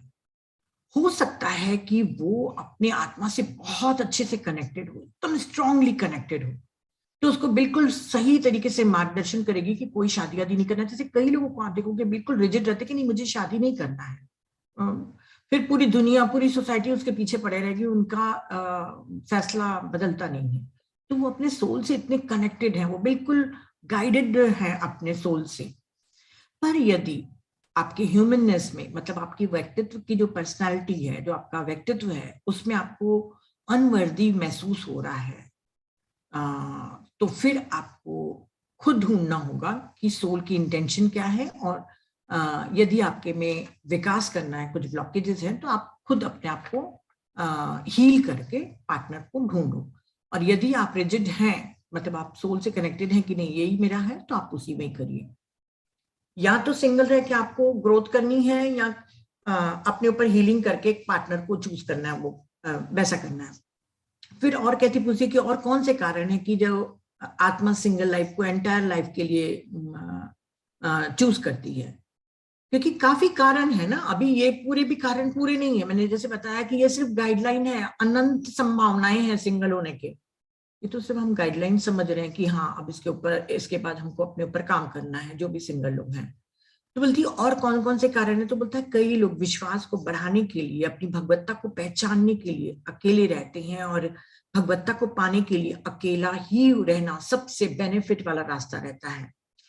फिर कैसी पूछती है कि अगर मान लो कोई मेडिटेशन कर रहा है, स्पिरिचुअल प्रैक्टिस में भी है, सब समझ रहा है, पर उसको अब पार्टनर चाहिए, वो समझ भी रहा है, अब उसको पार्टनर चाहिए। तो काउंसिल बोलता है कि यदि आपका सोल का ही प्लान है पर आप सिंगल हैं, तो पहले आप सिंगल रहने के लिए अपने आप से पूछो कि सिंगल रहने से कोई क्या बिगर पर्पस पूरा हो रहा है, कोई आप कोई विशेष उद्देश्य आप पूरा कर रहे हैं सिंगल होने से? क्योंकि शादी करने के बाद आपकी रिस्पॉन्सिबिलिटी हो जाती है, आपका जिम्मेदारी बढ़ जाती है, तो क्या बिगर पर्पस पूरा हो रहा है? और ये भी पूछिए कि क्या आप रिलेशनशिप पाने के योग्य हैं? क्या तुम स्वयं को गहराई से पूर्ण रूप से प्यार करते हो? क्या तुम खुद को तैयार पाते हो कि तुम प्यार लोगे और प्यार दोगे? जब तक कि आप ये नहीं समझ पाएंगे, तब तक कि आपके लिए सिंगल रहना ही रहेगा। तो कहती कहती कहती कि कोई कैसे पहचानेगा कि ये उसके आत्मा के लिए बेहतरीन प्लान है, या उसकी खुद की कमी के कारण वो ऑफ ट्रैक हो गया है? क्योंकि देखिए कई लोग का शादी 25 साल में हो सकती थी, परंतु शायद उसने सेल्फ ब्लेम, सेल्फ हेट्रेड के द्वारा इतना रिपेल कर दिया कि उसके पास कोई रिलेशनशिप नहीं आ रहा है। प्लान वो सब लेके आते हैं अपन, बहुत सारे। तो वो बोलती कि कैसे पहचानेगा कि ये सोल प्लान है सिंगल रहने, या वो ऑफ ट्रैक हो गया, मतलब ऑफ ट्रैक समझ रहे हैं ना, कि अपने प्लान से वो हट गया है अपनी कुछ पर्सनालिटी की कमी के कारण। समझ रहे हैं कि नहीं समझ रहे भगवान जाने। तो समझ गए। मान लिए मैंने 25 साल में अपनी शादी के लिए श्री को चूज किया था, मैं 22 साल में कर ली थी, है ना।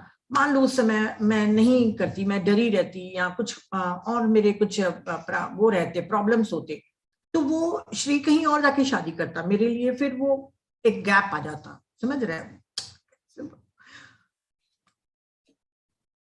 ऑफ ट्रैक होना मतलब अपनी कमी के कारण अपने प्लान को हटा देना। तो कौंसिल कहता है, कौंसिल कहता है कभी कभी ना, देखिए आप इंग्लिश में इतनी प्यारे तरीके से लिखा हुआ, आप हर सेंटेंस को समझ रहे हैं, आप हर पैराग्राफ को समझ रहे हैं, क्योंकि आपने इस बुक को पढ़ने के पहले कई बुक्स पढ़ चुके हैं। आपके आपके सबकॉन्शियस माइंड में वो नॉलेज है, आप सब समझ रहे हैं कि ये लाइन क्यों लिखी हुई है। पर जब हम बताते हैं ना, तो हमको बताने में बड़ी दिक्कत होती है। एक तो इंग्लिश को हिंदी में बहुत मुश्किल होती है, फिर ऊपर से हर चीज को कितना मैं दूसरी जैसे भी ल्यूमिनस का आपको बताई, मतलब कितना मैं आप लोग को बताऊं। तो चलो टू द पॉइंट। तो कौंसिल कहता है कि स्पष्टता और प्योरिटी की, जब आपके पास एकदम क्लियर माइंड है और आपके में जो पवित्रता है उसको आपको फीलिंग होती है, तब आप समझ जाना कि ये आपका सोल का प्लान है। Very good. एक ने बोल दिया प्रिया को समझ में आ रहा है, बस मेरे लिए बहुत है ना। तो अगर आपको बिल्कुल क्लियरिटी है कि नहीं मुझे शादी नहीं करनी, और आपके में कोई मन में भाव नहीं आ रहा है, प्योरिटी है, तो आप समझ जाना कि आपका प्लान है। पर अगर आप ऑफ ट्रैक हैं तो आपको कंफ्यूजन होगा, आपको समझ में नहीं आएगा कि मुझे पार्टनर क्यों नहीं मिल रहा है, मैं तो अच्छी हूँ, सुंदर हूँ, सब कुछ हूँ, पढ़ी लिखी हूँ, मेरे साथ क्यों हो रहा है। कंफ्यूजन होता है, वो आप ऑफ ट्रैक के शिकार है। तब आपको रास्ता खुद बनाना है। कैथी बोलती है कि अगर मान लो मैं जिम के साथ शादी कर लेती, तो क्या मैं मेरी लाइफ मतलब डिफरेंट नहीं होती। मेरा एक स्पेसिफिक ऑप्शन नहीं था ये, बहुत ही अच्छा था ये। तो कौंसिल बोलता है कि बिल्कुल आपके लिए बहुत अच्छा ऑप्शन होता। अगर आप जिम से शादी करती तो बहुत आराम से रहती, बहुत प्यार से रहती, बहुत ही फाइनेंशियल सिक्योरिटी में रहती, तुम अलग तरह से ग्रोथ करती, पर उतनी गहराई से नहीं ग्रोथ करती कहती जितना तुमने अभी अकेले होकर ग्रोथ किया है। अगर जिम भी स्पिरिचुअल एफर्ट्स करता, मतलब वो भी मेडिटेशन वगैरह करता, तब तुम समान रूप से करती। पर अगर जिम नहीं करता तो आप उतनी ग्रोथ नहीं करती। फिर क्या करती, अगले जन्म में आके अपनी स्पिरिचुअल ग्रोथ को करती। समझ रहे हैं ना। अगर मान लीजिए कोई प्लान को हम पूरा करने के लिए एक प्रायोरिटी को भी छोड़ देते हैं, तो वो हमारा ऐसा नहीं है कि वो अधूरा रह जाएगा, हम नेक्स्ट जन्म में करेंगे। तो जिम को करती तो आराम से जिंदगी जीती, और स्पिरिचुअल ग्रोथ को तो अगले जन्म में करती। फिर बोलती है अच्छा ठीक है, मैं समझ गई, तो फिर मैंने जिम को अपनी लाइफ में आने का प्लान क्यों किया भाई, जब वो मेरे लिए था ही नहीं, और तो क्यों मैंने उसको अट्रैक्ट किया। तो कौंसिल कहता है कि तुम जीवन को हर तरीके से आत्मा देखना चाहती है, और ये प्लान था तुम्हारा, तुमने खुद अपने रास्ते में ये कांटा डाला था। उस समय तुम मैच्योर हो जाती तो जिम के साथ शादी करती, पर अपने लिए कांटा इसलिए डाला था कि अपने को टेस्ट करना था आपको। तो कई बार हम कैटलिस्ट या कई ऑप्शन लेके एक पर्सन को इनवाइट करते हैं, वो थोड़े टाइम के लिए रहता चला जाता है, तो आपको समझना चाहिए कि उसके आप पूरे समय उसको ब्लेम करते रहेंगी कि वो बदमाश है, वो है, तो कुछ नहीं होने वाला। आप समझिए कि कई बार आप किसी अपने प्लान को पूरा करने के लिए उसको एक कांटे के रूप में अपने इच्छा को दृढ़ करने के लिए भी आप उसको करती हैं। तो जिम के साथ मैच्योर नहीं थी, इसीलिए आप आगे नहीं बढ़ी। तो कहती पूछती कि स्टार हार्ट मेरा सोलमेट है, तो बोलता हाँ बहुत जन्म में आपके साथ था, और अभी आपको ऊपर से वॉच कर रहा है, प्रोटेक्ट कर रहा है, ताकि आप अपने आप की खुद की सही तरीके से ग्रोथ कर सको। तो फिर से पूछती है सोलमेट क्या होता है। तो मानव दुनिया में कहता है कौंसिल की, मानव दुनिया में सबसे ज्यादा इसी बात का भ्रम रहता है। मोस्टली लोगों को लगता है कि रोमांटिक पार्टनर्स ही सोलमेट होते हैं, और जबकि अलग अलग भूमिकाओं में आते हैं, क्लासमेट की तरह होते हैं। मैंने सब आपको बता दिया, क्योंकि कई चीजों को इसमें रिपीट करता है। रॉबर्ट श्वार्ट्ज की कई चीजें होती हैं जो रिपीट करती है, और मैंने भी लिख लिया, पर जब बोलो तब पता चलता है। तो कहती कि क्या कहना चाहोगे जो सिंगल होने में संघर्ष कर रहे हैं? ग्रेटर मीनिंग क्या है इस एक्सपीरियंस का? अनुभव को क्या पर्पस के लिए मोड़ के देखें? तो वो कहता है कि आपकी बुद्धिमानी यही होगी, और आपको मदद तभी मिलेगी जब आप प्यार और करुणा के साथ अपने साथ व्यवहार करेंगी, और अपने स्वयं की वर्थ, स्ट्रेंथ और स्पार्क ऑफ गॉड, मतलब अपने ईश्वर का अंश अपने में देखेंगी। जब आप अपने आप को, खुद को समृद्ध देखेंगी, तो आपका गुस्सा पिघल जाएगा, जो दुनिया के प्रति है या किसी के भी प्रति है, वो आपका पिघल जाएगा, क्योंकि हम अपने आप ट्रू सेल्फ को भूल चुके हैं। और फिर एग्जामिन भी करो कि तुमको लविंग रिलेशनशिप की जरूरत क्यों है, स्ट्रांगली क्यों हो रही है। कहीं ऐसा तो नहीं कि सिर्फ आपको अकेलेपन को दूर करने के लिए एक पार्टनर चाहिए, कि जीवन में कुछ गड्ढा है भाई, चलो भर लेते हैं उस होल को, या कोई फंक्शनल पार्टनर चाहिए जो आपको मदद करेगा, या कोई बुद्धिमान साथी चाहिए। देखें कि यदि कोई पार्टनर आपके पास आएगा तो क्या आपको आराम और कंफर्ट मिल सकते हैं, और क्या आप जो भी ग्रोथ कर रही हैं, जो लर्निंग कर रही हैं, उसमें क्या फर्क पड़ेगा। और जिस तरीके से आप डिसाइड करते हैं वैसे ही आगे करते जाइए। बस एक ही पेज है मैडम, फ्रेंड्स। तो कैथी बोलती है कि कैथी को उसके बाद ट्रांस से बाहर ले आते हैं, काउंसिल वगैरह से जब होता है, और उसके बाद कैथी को ट्रांस से बाहर लाने के बाद उसको बहुत लाइट फील होता है, बहुत रॉबर्ट को ग्रेटिट्यूड देती है। और आखिरी में जो कंक्लूजन पार्ट है, बहुत ही प्यारी कहावत के रूप में इन्होंने खत्म किया है कि तुम वहीं खड़े हो सकते हो जहां तुम बैठे हो। Where you stand depends upon where you sit. बहुत अच्छा लगा, मुझे बहुत अच्छा लगा, क्योंकि हर आदमी अब जहां पे खड़ा होता है उसी के अनुसार वो पूरी दुनिया को देखता है। कितनी मीनिंगफुल ये स्टेटमेंट है फ्रेंड। रॉबर्ट कहता है यदि आप 3 डायमेंशनल के इस अर्थ के पॉइंट ऑफ व्यू से देखेंगे तो सिंगल बहुत ही अनवांटेड चीज है, बहुत ही इच्छा के विरुद्ध है, अकेलापन है, पेनफुल है। पर यदि अगर आपने सोल के पर्सपेक्टिव से देख लिया, नॉन फिजिकल रेल्म की तरफ से आपने देख लिया, तो एक्सपेंशन, हीलिंग और wisdom, expansion, healing and wisdom के लिए आपके लिए ये सिंगल होना मैग्निफिशेंट और यूनिक अपॉर्चुनिटी है, अद्वितीय और भव्य योजना है आपके लिए, यह अवसर है।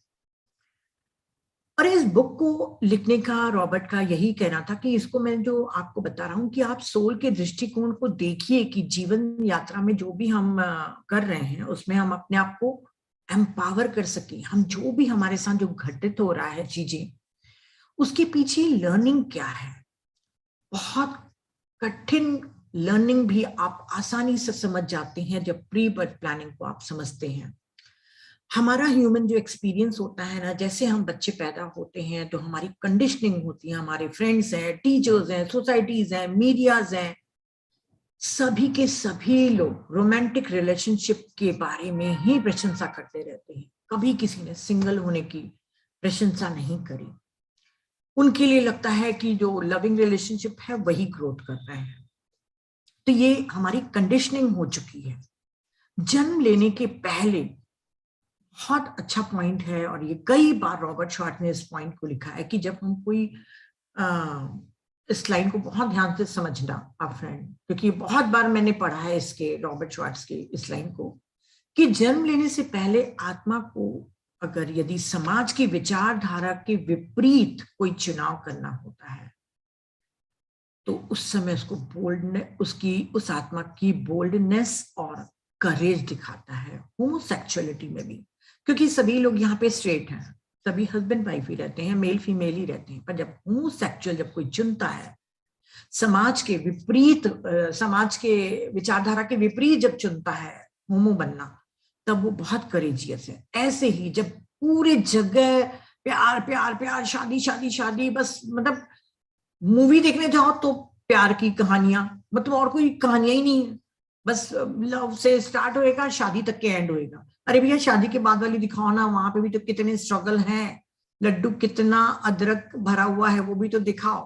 होती है पिक्चर्स वैसे, चलिए डिग्रेशन नहीं करते। तो वो कहते हैं कि हम लोग को देखना है कि अगर विपरीत, अगर उसने विचारधारा को के उसने कोई प्लान किया आत्मा ने, तो वो बहुत ही बोल्ड है और करेज है। जब उसने प्लान किया था, हर आत्मा जब भी अपना प्लान करती है तो हमको जिस टाइम में पैदा होना है और लोकेशन और सोसाइटी हमको दिखाई जाती है, लोकेशन भी दिखाई जाती है कि आपका ये छोटा शहर है, बड़ा शहर है। देखिए होमोसेक्सुअल अगर बॉम्बे में पैदा होएगा तो भी वो फिर भी एक एक्सेप्टेबल होगा, या सिंगल होना भी वहां पर इतना पेनफुल नहीं रहेगा। पर छोटे शहरों में सिंगल होना या होमोसेक्सुअल होना बहुत पेनफुल होता है। शादी क्यों नहीं हो रही, शादी क्यों नहीं, अच्छा दूसरी शादी करा दो, अच्छा डिवोर्स हो गया तो दूसरी शादी कब कर। क्यों लोगों को पड़ा हुआ है दूसरों की शादी कराने में, मतलब शादी नहीं हो गई मतलब शादी का क्या बोला जी, खुशी का वो है सर्टिफिकेट है। अरे भैया वैशाली और हमसे पूछो क्या क्या। तो जब भगवान करे आज मेरे हस्बैंड देख रहे हो तो इस जन्म में जब भी टाइम और लोकेशन सोसाइटी दिखाई जाती है ना। कैथी को भी सोसाइटी दिखाया गया था जो कि ऑब्सेस्ड थी रोमांस के द्वारा। तो यदि आप अभी जब पूरी दुनिया में ऑब्सेस्ड है रोमांस के द्वारा, अगर अभी भी आप सिंगल है तो आप समझ लीजिए कि आपने कितना बड़ा बिगर प्लान को लेके आए हो। रिग्रेट नहीं करना है अपने को। और वही बताया कि कैथी ने कई जन्मों में अपने ट्रू नेचर को भूल गई थी। और मानव की नीड्स होती है, को डिपेंडेंसी जब बढ़ जाती है, प्यार कम होते जाता है कि दूसरे से प्यार ले, दूसरे से प्यार ले, तब एक तीव्र फैसला करती है कि ठीक है अब मैं अपने होलनेस को पाऊंगी, उस डिविनिटी के साथ जुड़ूंगी और अकेले रहूंगी ताकि कोई भी मेरे को डिस्ट्रैक्शन नहीं हो। और अपनी डिविनिटी को भूल जाना और फिर से याद करना, फिर से याद करना बहुत ही गहरा आत्मज्ञान की तरफ ले जाता है। कैथी बहुत ही माइंडफुली प्रेजेंट मोमेंट में रह के मेडिटेशन के द्वारा बहुत ही अपनी पवित्रता को, अपने ट्रू सेल्फ को जान पाई थी। अभी भी उसमें कुछ कमी है जो कर रही है। आरोन कहता है कैथी अपने आप से प्यार करने के लिए, सेल्फ लव की ग्रोथ के लिए तुमने इन सब को चुना है। और जब तक कि अपने आप को पूरी तरीके से प्यार और स्वीकार नहीं करोगे तब तक दूसरों से प्यार और एक्सेप्टेंस को रिसीव नहीं करोगे। जो हम देते हैं वही हम प्राप्त करते हैं। संसार दर्पण है। बहुत अच्छी लाइन है फ्रेंड्स, याद रखिएगा ये वाली। संसार हमारा रिफ्लेक्शन है ना, मिरर है हमारा, जो हमें हमारा देना दिखाता है। जो हम दे रहे हैं ना फ्रेंड्स, वही हमको रिफ्लेक्ट करके ये संसार दिखाता है। सोचें कि क्यों दूसरे मुझे जज कर रहे हैं, क्यों मुझे रिजेक्ट कर रहे हैं, या क्यों मेरी तारीफ नहीं कर रहे हैं। किस तरीके से मैं किस तरीके से खुद को जज कर रहा हूं, कैसे रिजेक्ट कर रहा हूं, अपने आप को अप्रिशिएट नहीं कर रहा हूं, या फिर अपने आप को माफ नहीं कर रहा हूं।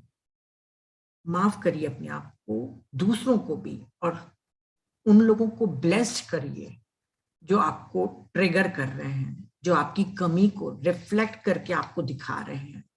अर्थ एक स्कूल है जिसकी टीचर रिफ्लेक्टेंस है। रिफ्लेक्टेंस मतलब परावर्तकता। परावर्तक का मतलब एक, जो मैं किरण फेंकूंगी वही किरण मेरे पास वापस आएगी, है ना। तो ये हमारा टीचर है, ये अर्थ हमारा, इसीलिए ऐसा स्कूल है।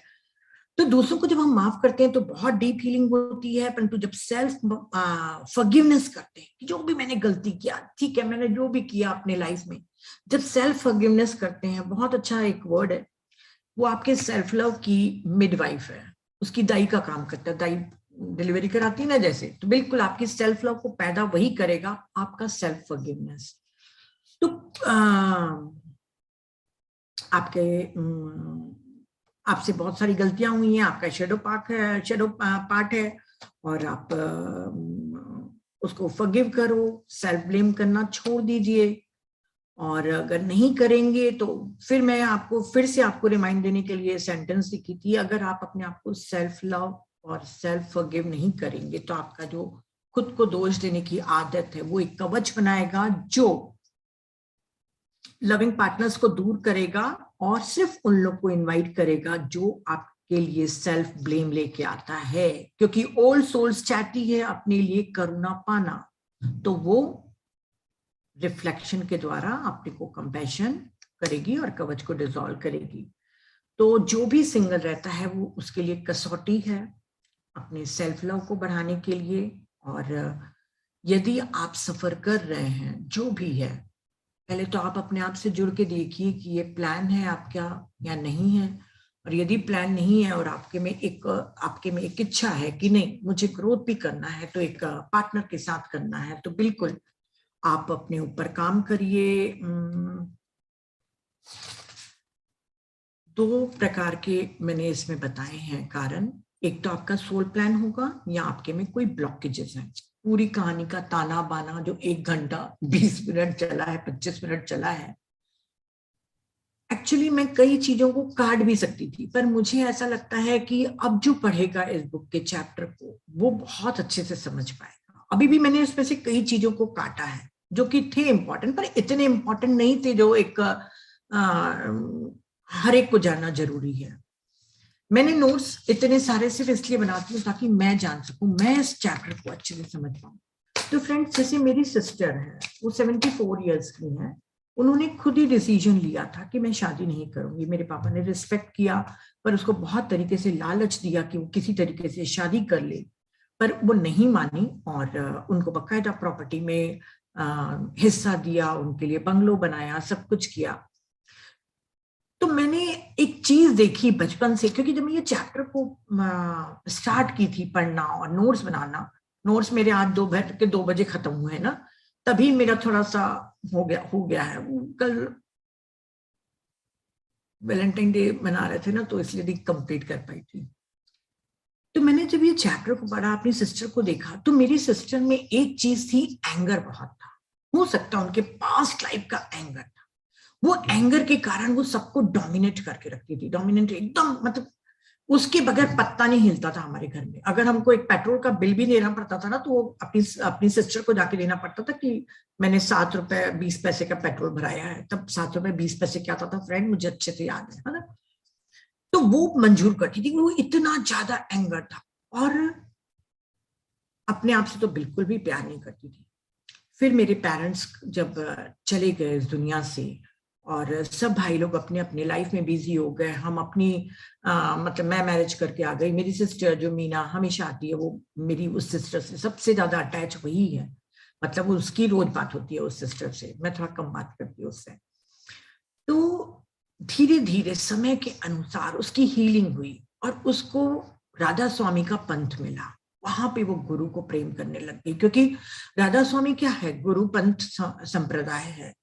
तो वो गुरु को बहुत प्रेम करने लग गई। और फिर मैंने देखा पूरी ये लाइफ का जो मेरे 55 ईयर्स जब से मैंने होश संभाला है, तब से अपनी सिस्टर को देखते आ रही हूँ, तो मैंने देखा कि उसके में सेल्फ लव बढ़ गया।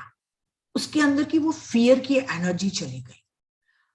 बहुत प्यार करती है, बहुत प्यार करती है। पहले जैसे एक दबाव बना के रखती थी ना हम लोग के ऊपर कि सब उससे डरे, अब वो नहीं है। अब सबसे वो बहुत प्यार करती है। फियर भी चला गया, गुस्सा भी चला गया, सब कुछ चला गया। बहुत बहुत कंपैशनेट हो गई है। पर फिर भी उसकी 1-2 लर्निंग जो मुझे बार बार खटकती है कि उसको किस तरीके से ये लर्निंग वो कर ले। उसका पैसों से मोह नहीं गया। उसके पास इतना पैसा है कि वो 100 साल क्या 150 साल भी जिएगी, तब भी उसके पास पैसा खत्म नहीं होगा।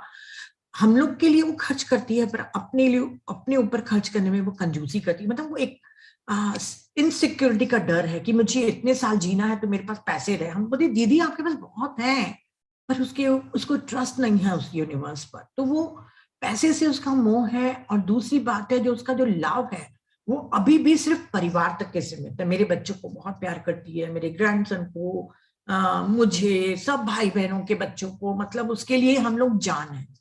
हम लोग अगर उसके घर में जाते हैं तो ऐसा लगता है जैसे उसके लिए कोई भगवान आ गया। वो इतना प्यार देती है हम लोग को। पर उसका लव अभी भी एक फैमिली तक के रिलेटेड है। अभी वो वननेस की तरफ नहीं बढ़ रही है। मतलब वो एक ड्राइवर को ड्राइवर के रूप में देखेगी, एक मेड को मेड के रूप में देखेगी। पर हम जो इतना मेडिटेशन कर रहे हैं आनापानसती, हम सब में डिविनिटी ढूंढते हैं। यदि मैं कुछ खा रही हूँ, मेरी मेड खड़ी है, तो मेरा फर्ज बनता है कि वो कितनी भी महंगी मिठाई हो मुझे उसको देना है, क्योंकि उसकी भी आत्मा को उस मिठाई को टेस्ट करने की इच्छा होगी। तो हम जो वननेस की तरफ बढ़ रहे हैं वो अभी वननेस की तरफ नहीं बढ़ रही है। शायद उसके संप्रदाय में वो अभी हम बोलना नहीं चाहिए, संप्रदाय तो खैर सभी अच्छे होते हैं, उनके गुरु बहुत प्यारे हैं, उनके गुरु मुझे बहुत पसंद, मतलब ट्रू गुरु गुरु हैं, बोलते हैं बिल्कुल मेरी पूजा मत करो, ये उनके डिसाइपल्स हैं जो उनकी पूजा करते हैं, मैं बहुत प्यार करती हूँ उनको। तो मेरी सिस्टर का प्यार अभी है, परिवार तक के सीमित है, बाहर तक के नहीं बढ़ा, परंतु देखिए उसने जो गुस्सा था उसने रिलीज किया, सेल्फ लव बढ़ाई, अभी पूरी तरीके से सेल्फ लव में परफेक्ट नहीं हुई है, अगर सेल्फ लव में परफेक्ट होती तो वो अपने ऊपर खर्च करती, अपनी लग्जूरियस लाइफ को जीती, लग्जूरियस लाइफ है मतलब समझ रहे हो आप, मैं कुछ कुछ चीजें नहीं बता सकती, मतलब कहीं कहीं पे वो बहुत कंजूस बनती है, हम लोग उसको डांटते हैं। तो अभी सेल्फ लव में परफेक्ट नहीं हुई है, हो सकता है अगले जन्म में फिर और परफेक्ट हो, और अगले जन्म में और अपनी डिविनिटी को पाए। जब अपने में डिविनिटी को कोई इंसान देख लेता है तभी तो वो दूसरों में डिविनिटी को देखेगा, जब अपने में ही नहीं देखेगा तो दूसरों में डिविनिटी को कहां से देखेगा। तो अभी उसकी लर्निंग पूरी नहीं हुई है, और वो मुझसे बहुत पूछती है आनापानसति मेडिटेशन के बारे में, पर वो करती नहीं है क्योंकि उसको अपने गुरु से प्रेम है, उसको लगता है कि वो अपने गुरु को छोड़ देगी तो कुछ हो जाएगा। तो वो मेरी सिस्टर की एक है, और मेरी और भी है नीज वगैरह, और भी कुछ रिलेटिव्स हैं जो डिवोर्स के बाद रह रहे हैं।